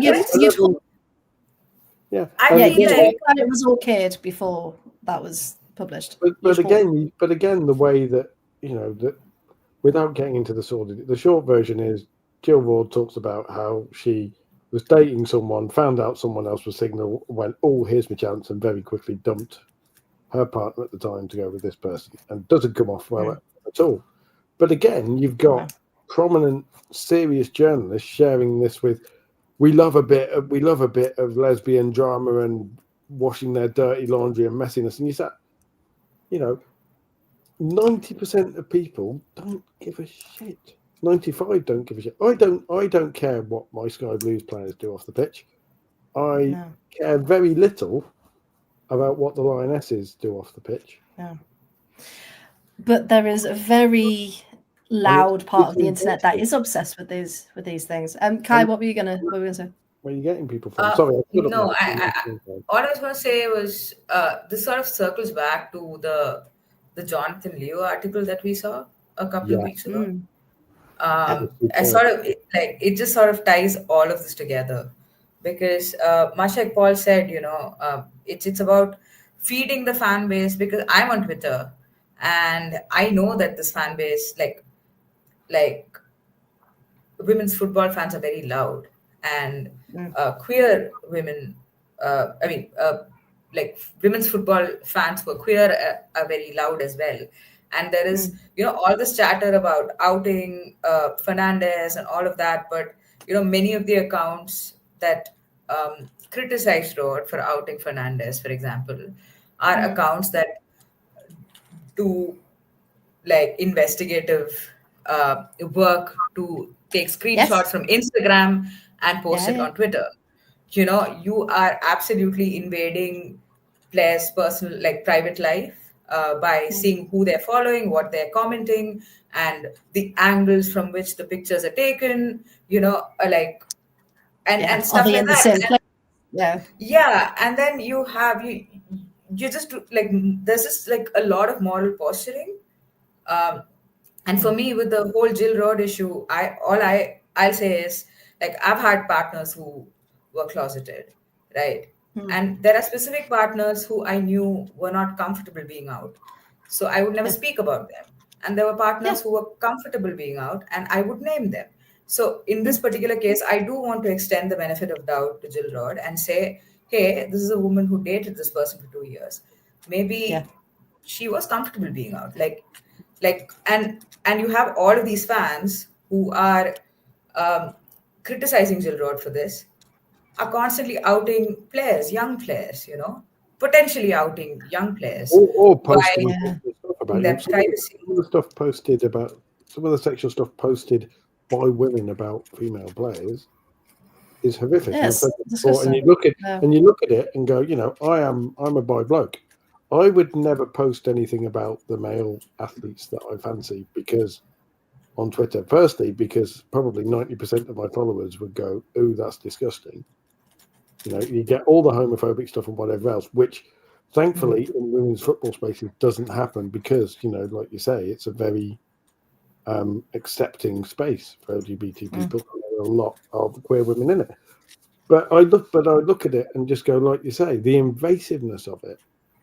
And the people who, on the one hand, will posture about stuff and then will go and do the investigative who's dating who and ship players. And you just go. Yeah. And it seems to be like there's one rule for one player who is maybe untouchable and no one's allowed to, say anything against. And then some players, it's like a pylon and you're just like, well, no, you can't have. If Jill Road was a Lioness, if Jill Road was an Arsenal player or a Chelsea player, we would not be seeing this reaction. Like, absolutely not. No, and that's a very good point. Yeah. And but then, it's got parallels with, Mary Earps's book coming out. She's telling her truth, Jill's telling her truth. Both the same, but it's the way people have reacted in this huge negative manner. And it's, we won't know the full story because we're not entitled to know that story. It's just what they're sharing with us. So it's just, it's bizarre when you sit back and you watch the reactions across the landscape from these things, and you're like, some people have got a lot of energy to put into this. And people are terrified to point this out because they are instantly accused. Because the backlash is you're instantly accused of being homophobic, because it's happened to me. And I'm like, well done for calling a bi guy homophobic. That's superb. Yeah, well done. That's the trouble. And you kind of look at it and you go, a lot of the people complaining about stuff like this are the and the League Cup draw and the whatever. Yeah. Are complaining with one hand and feeding it with the other. Yes. And it's just sad because stuff like this is a situation. I saw it shared by one of the biggest male football influencer Twitter accounts who has however many. And just out of curiosity, I just did a search for him and women's football, and he hadn't talked about it. before, but this is look at this. I think I might have seen the same one because I went, oh God, the men have got hold of this now. So that's going to be something else to feed the. And match of the day, the Facebook account going from lol, look at this mess. Well, that was more with Vusha Littlejohn that we're going to talk about, but it's lol, look at this crazy thing, and getting cheap views out of it and reactions, and then going the serious. Well, we can't have this in the women's game. You know, stuff like this doesn't make the women's game look good, and it's like, yeah, but you've got your clicks and all the misogynistic comments underneath. Yeah, you've got what you wanted. That you put in yesterday. Yeah. And of course, it wasn't just kind of the crudeness, the sexual innuendos, none of that. It was the fact that one of the balls was picked up by accident and then put back in the bag, which if anyone who's ever watched a draw will know, that's not allowed to happen. But apparently there was an adjudicator on site who said the next time she did pick the ball out, it was the same one. But if it had been a different ball, they would have had to stop the draw and start again. So apparently someone was on hand. And start again. But they've had to start from the beginning and drop everything back on them. Yep. Well, isn't there now a thing, because obviously Spurs have, a club has complained about the draw because Spurs are apparently considering their response after the WSL apologized. Interesting. And Spurs now have the chance to do the funniest thing ever and turn around and go, yeah, actually, do it again. We don't trust this was done properly. Do it again. And you can tell that the WSL have also got their tame club insiders out, because one of them, Tim Stillman for Arsenal, I made the point. I actually did the maths and worked out that none of the Chelsea, Arsenal, Man City, and Man United, or Chelsea, Arsenal, and Man City, have never faced each other in the quarterfinals. Well, certainly in the past 5 years, since the whole. Interesting. Yeah, they've never faced each other, although they've been in all quarterfinal draws. The probability in a completely random draw that those three, there would have been at least one pairing involving two of those teams together is 93% over the past 5 years. And yet it hasn't happened. Somehow they've beaten these 93% odds. Like they're just lucky, just completely lucky. The fact that she was looking in the bag in the first place, putting it back, it makes you wonder. And I saw people saying this as well of had they actually practiced? Had she ever seen a draw before? Did they actually know anything about what they were doing, or did some people just go, it'd be fine, just stand in front of this camera and pick balls out of it? But you need someone you trust, and that's how it comes back to it. So stuff like send the galaxy if you think I should talk louder, and they had sound problems. It's like, you shouldn't be doing this. It just I'm glad I didn't watch it live because the clips are bad enough. You're not live streaming Minecraft or whatever. You're not doing an unboxing of a beauty product that you got sent. This is real life. This is elite sports competition and trying to present itself as such. And if you'd done this for the men's game, you'd have been annihilated and you wouldn't have been able to probably show your face. I know, it would have been gone. So the draw, to everyone's surprise, did finally get done. And these are what the quarterfinals look like. So we've got Palace Arsenal. Palace, of course, huge shout out to them. Bit of controversy that we will talk about in a sec. Only WSL2 team to get through to this stage. We'll be facing Arsenal, Liverpool versus Chelsea, United versus Spurs, and West Ham versus Man City. So we had the 5 group winners. And then the 3, of course, who will be joining from the Champions League in the quarterfinals. Let's talk about it, shall we?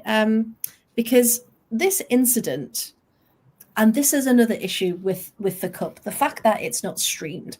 So you'd think that over the weekend there were so many games, only 2 were live streamed. Luckily for me, it was the Villa and Sunderland game. However, this incident was one that we first heard about from Leicester tweeting live updates from the match.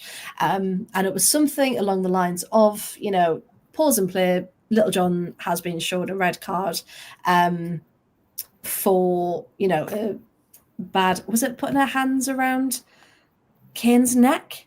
And it was quite descriptive, wasn't it? It was quite graphic. I'm going to have to get the right wording up. And everyone just kind of went mad. And I think the worst thing about it was the fact that no one saw it. So everyone was saying, well, how could it have happened?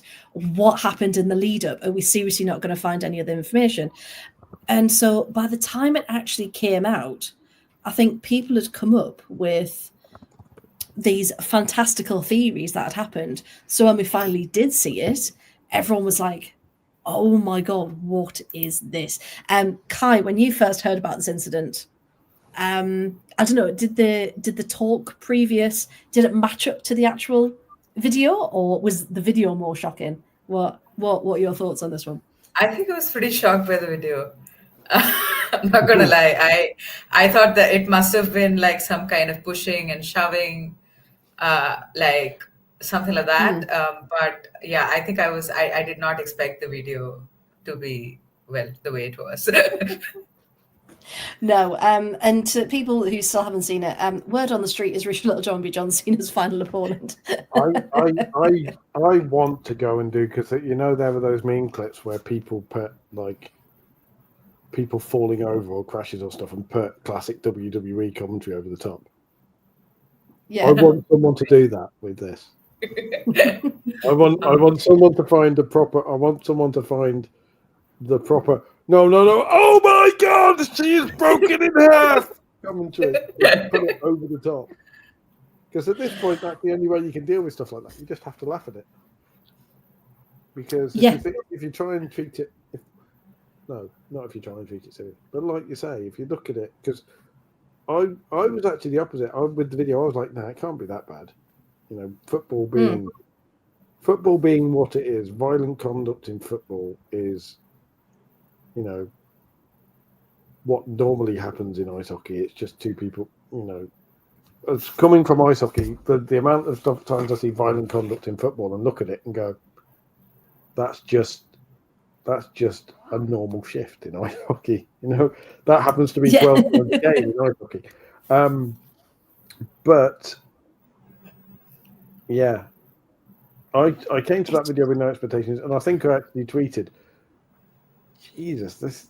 I've played ice hockey for 20 years, and I've seen many less violent takedowns than that in actual knockdown, drag out, drop glove fights. Yeah. And that's the thing, is I don't know if anyone else is trying to find it, but I can't actually find Leicester City's Twitter page, which I was trying to underscore women, I think it is. I thought I was following them. Because it used to be the normal, and then it changed slightly. There we go. Yes. Why was that hiding from me? How rude. But there has been, hilariously, that was it.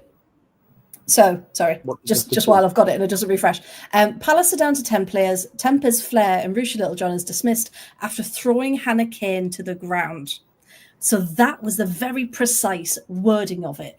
And it, that started kind of the imaginations going, didn't it? Even then, I thought that would be a grabbing the arm and shove kind of thing. They'd be grabbing each other, pushing and shoving. She'd try and pull away. They'd spin round. Yeah, I thought Leicester were being over the top because they were losing, to be honest.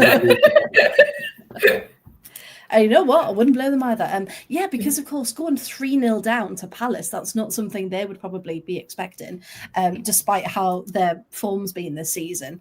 They've always been a really tricky team to play against. And Leicester, they're very good at any time Villa have played them. They're very good at coming in at your ankles and frustrating you. And so they are a very physical side. So probably tempers have been, the frustration's been growing throughout that match. And the fact that they're then 3-0 down, would have only egged that on even further. But the fact is, we just want to preface all of this by saying headlocks are always wrong. You never touch the neck. You never go for anyone's neck. Like, that is horrendous. It should never have happened. But the thing, no one else is talking about the lead up to this moment and what's actually going on in the background of this video, because you've got I think it's Annabelle Blanchard and Liv McLaughlin, and they're properly fighting for the ball, and they go to the ground, and then Hannah Kane gets involved, and so does Shannon O'Brien, I think, comes in at this point. Rucha's not too far off. She comes over, tries to be like, right, come on, guys. And she actually does that first. But in the process, I think she's probably done a little shove, and then she's got shoved in the back. So as she's turned round, again, never get anyone in headlock. As she's turned round, she's then tripped over McLaughlin, who's still on the floor, and then they've gone slamming to the ground. So personally, and again, people in the chat, you know, I genuinely don't think she meant to get her on the ground. I think it was just a complete mistiming and a series of unfortunate events to get onto the floor. However, she should never have gone for the neck. I am just repeating that till the cows come home. But if you look in the background, a fight was going to break out at some point, because tempers were just running that high. I don't know if anyone else noticed everything else going on in the background. Yeah, I mean, I couldn't even spot Rucha Littlejohn in the chaos that was happening. When I was watching the longer version of the video, or actually when I was watching the highlights, I couldn't even spot her until she actually goes down holding Hannah Kane. Was it? It was Hannah Kane, yes. Right? Yeah. I didn't. I mean, that's when I actually spotted Rucha Littlejohn. So of course there was like some 6 players in that little huddle of whatever that was going on. Yeah, and I'm just watching it again, because there's 1, 2, 3, 4, 5, 6, 7, 8, 9. I mean, there's 9 of them that get involved. And I think another yellow card does come out at one point. Obviously, Rucha gets a straight red, as she should. But all people are focusing on is what Rucha did, and you know, rightly so to some extent. But I do think, because it's Rucha as well, there's been a lot more voices and eyes on her, because there is quite a strong negativity around her, again, from certain fan bases, and they're just really going in. And some people are saying, you know, that's the end of your career, you should never step foot on a football pitch again. There's also been the file saying, you know, a 3-match ban isn't good enough. So I think Rucha's got time to reply as well, I think, to this charge. I'd love to know what her defense to grabbing someone. Well, that's the thing. Can you even defend those actions? Doing what in wrestling terms is probably a snap TDT on them. Yeah. I mean, if Hannah Kane falls slightly wrong, she breaks her neck. And that's the horrendous thing. Like, that could have played out so many different ways. And Hannah Kane has questionable history with various things in the game as well. But people, I suppose, and speaking of that tangentially, a lot of people are bringing up that there's a lot of layers to this as well, because Annabelle Blanchard and I think Rucha Littlejohn and Hannah Kane were all at Leicester when the Willie Kirk mess happened, and two of them didn't like Willie Kirk much, and Hannah Kane did what Hannah Kane did, and I believe possibly is still in a relationship with him. And like, so people are like, has Rucha got a bit of a, you know, is there something else going on essentially because the nastiness of it, like people, and we've all played sport, we've all got into pushing and shoving matches and awareness, and you know, we've all got emotions do get high. I was having a discussion with someone saying, oh, you know, you should never shove someone in the back without expecting violence. I'm like, you've never played ice hockey then, have you? Like, when I stand in front of the net, I expect to be shoved in the back and moved out the way. That's how it works, and you brace yourself and prepare for it. And sometimes there's times where I just settle and someone will go right through you, and you get up and go, ouch, and then you pick yourself back up again, rather than turning around and throwing a punch. You certainly don't turn around and go, right, I'm going to have my WrestleMania moment. Yes, and that's the thing. It would never have been expected, would it? So, push to shove, get your shirt, whatever, but certainly not anywhere near the head or the neck. I think people are trying to make the point she didn't mean to take her down. She tripped over the player who was down. But I kind of do see. I do see that. But if you're getting someone under your armpit in a headlock like that, you are doing it to pull them out the way. You don't just do it to,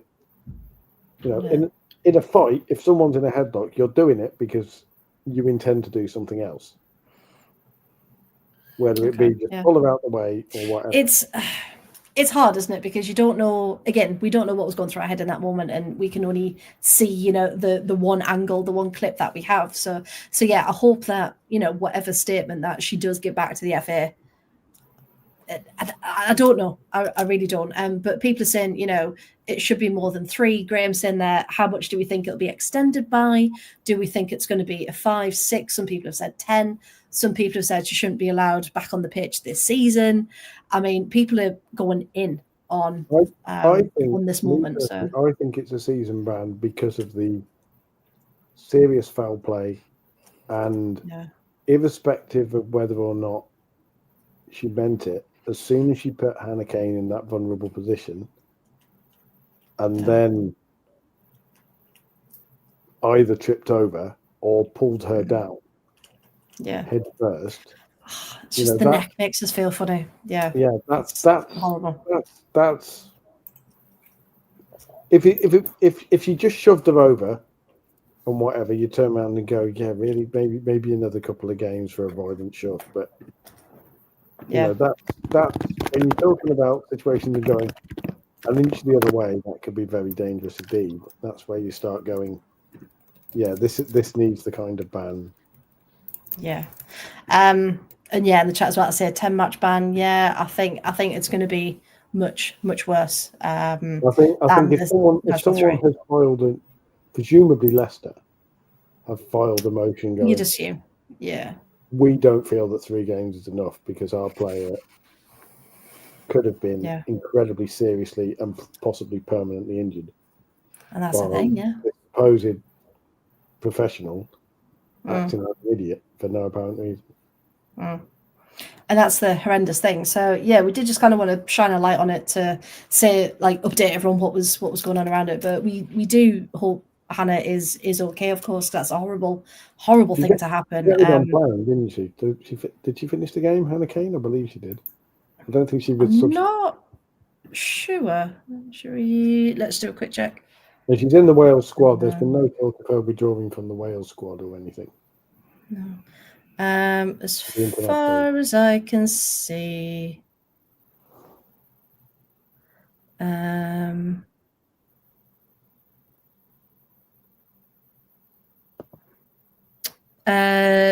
no. She came on for Ayan. So she was a sub anyway. She came on as a sub. She was not in the starting 11. I remember that, but I don't know if she completed the game. Yeah. So Little John's red card was just for the hour mark as well. Which, you're 3-0 up. Like, why? What are you fighting like that for? It's just absolute. It is stupidity. Stupidity on all parts. A bit where she has in the past appointed herself as the moral judge of all in women's football and podcasts and stuff, and people were mentioning, she should. If she's on a high horse about Hannah Hampton and all that sort of stuff, and it's just not the one, is it? Not the one. Right, we'll wrap that bit up then. The last thing I want to say, and then we will let everyone go to bed. We did say it was going to be quite a long one, but actually, I think it's probably going to be the earliest we've ever finished. So the last thing, of course, was the FA Cup. That was on this weekend. It was the second round proper, and what results we had throughout the country. So it started on Friday night. The one fixture that was televised, that was Wolves versus Stoke. Wolves quite comfortably won 2-0. Lovely jubbly. What a goal by Beth Merrick, by the way. Yes, which was that incredible. Even the pass out to her was really good. Yeah. Former Coventry United player. Of course she was. But I think when they've done goals of the round, I don't know if they've included it, because I remember Wolves retweeting it and going, actually, actually, this is the best goal of the round. So I'm not quite sure if they missed it or they just said, well, they've this included is it. it. Like, Merrick's goal, right? Oh, they. Yeah. Yes. Yeah. They've included that one. Yeah. Oh, they did. Perfect. Good. So it's just them going, why are you nominating other people? Like, it's this one. There were still 3 ties to be played as well in the second round of the FA Cup, because Portchester have to play Worthing. Watford versus Saltine United, which is a proper David versus Goliath tie. A third tier team against, I think, Saltine, a 5th or 6th tier. And Peterborough versus Wallsend Boys Club Ladies. One for our Spenny Chris, that one.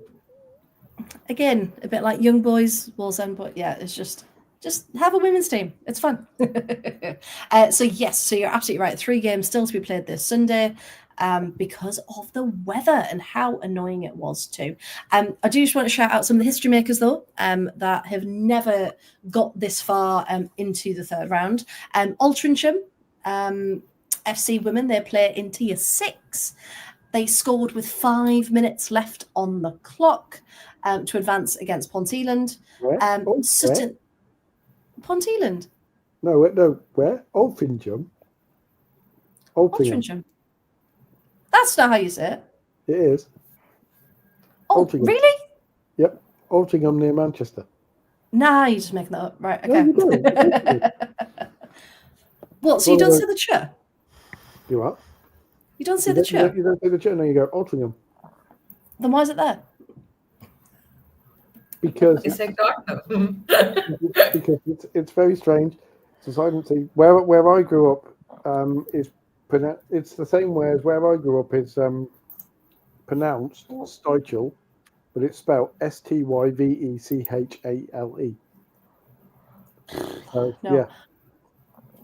I was right, say it one more time for me. Altrincham. Altrincham. Okay. Wait, you know what? Bloody England. The English language is stupid. It's just completely stupid. But Ponteland. Is it Ponteland or Ponteland? Ponteland. Yes. Ponteland. How dare you not know that? But thank you, Graham. See, spelling it out. But did you say Altrincham actually a 6th tier? Alti, I can do that. I can say it Alti. Yes, but they're tier 6. Yeah. Altrincham. Ponteland tier 5. Did we say last time? I don't know. It sounds like it should be somewhere in the Northeast. It sounds like it should be somewhere in the Northeast Regional Women's Football League or whatever. On the updates that we get for like 20 more. Oh, honestly, letters that I was trying to write. Ponteland women play in. It is near Newcastle for people who don't know. The Northeast Regional Premier League. There you go. Yeah. Northeast Regional. The Nurple. Anyway, back to the second one. Altrincham have never been to the third round, so welcome. Sutton United, tier 5 club, went 3-1 up against Bowers and Pitsea before fighting out a very nervy 10 minutes when it was 3-2 after a penalty was awarded to the visitors. They have to play 2 teams at once. I know, that's how good they were. Ponteland are in the same league as Spennymoor. So there you go. Done. Dartford FC women also in tier 5. 2 first half goals. And then Keynsham Town got one back in the 89th minute, but couldn't do enough to really challenge. So Dartford also through. We've also got Royston Town, fantastic name, also tier 5, travel to Bridgewater United. It was 1-1 after regular time, and Hannah Bodley scored the goal for Royston Town there. Went to pens, and ultimately they won 4-2. So again, congratulations. York City Ladies FC, they are in tier 4, won 3-1 over Wroxham, with Ruby Watt and Rosie Bell getting on the score sheet. And they have the best nickname, if anyone knows what the team are called. the Minster Bells. What a fantastic nickname. Yeah, that's decent. The Minster Bells. Fantastic.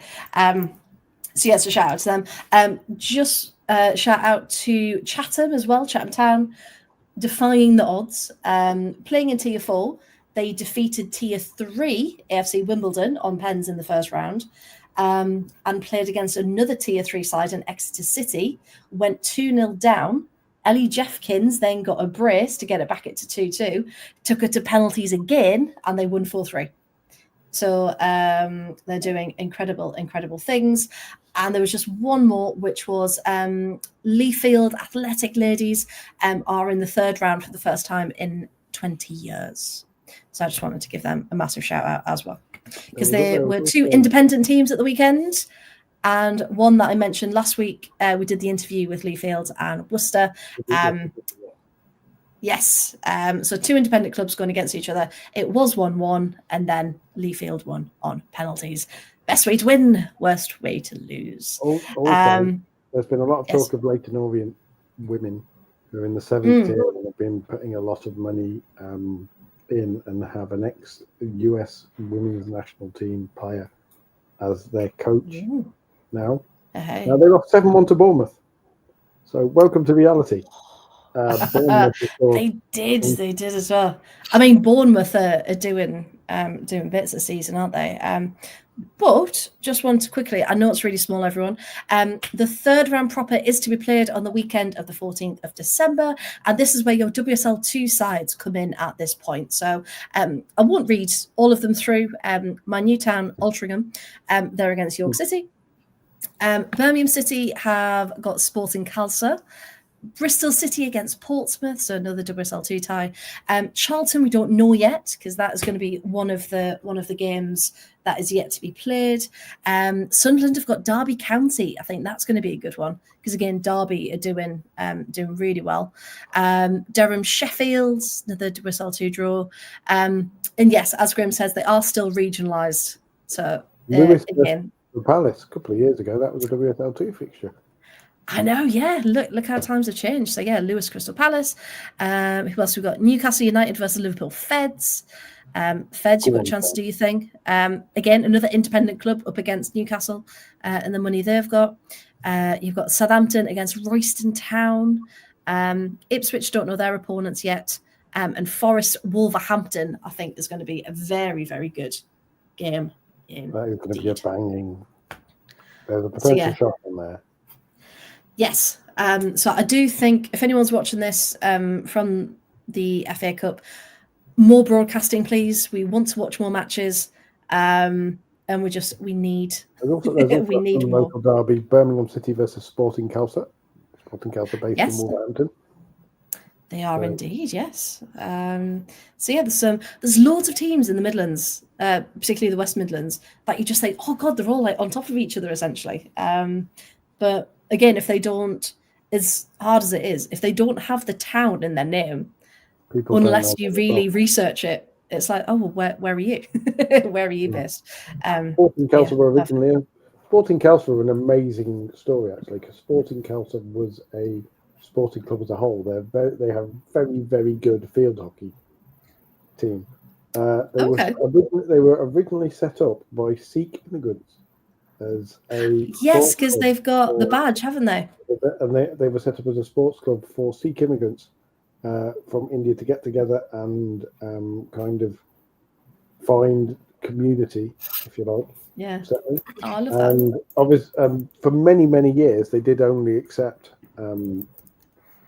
Sikh people. They were literally a Sikh sports club. Now they accept. Yeah.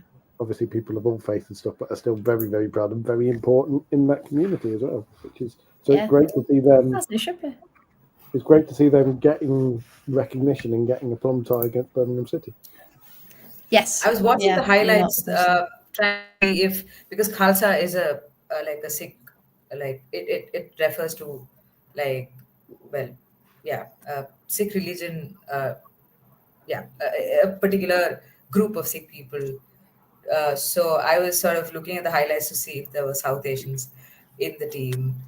But yeah, I mean, I think I spotted maybe one or two. But yeah.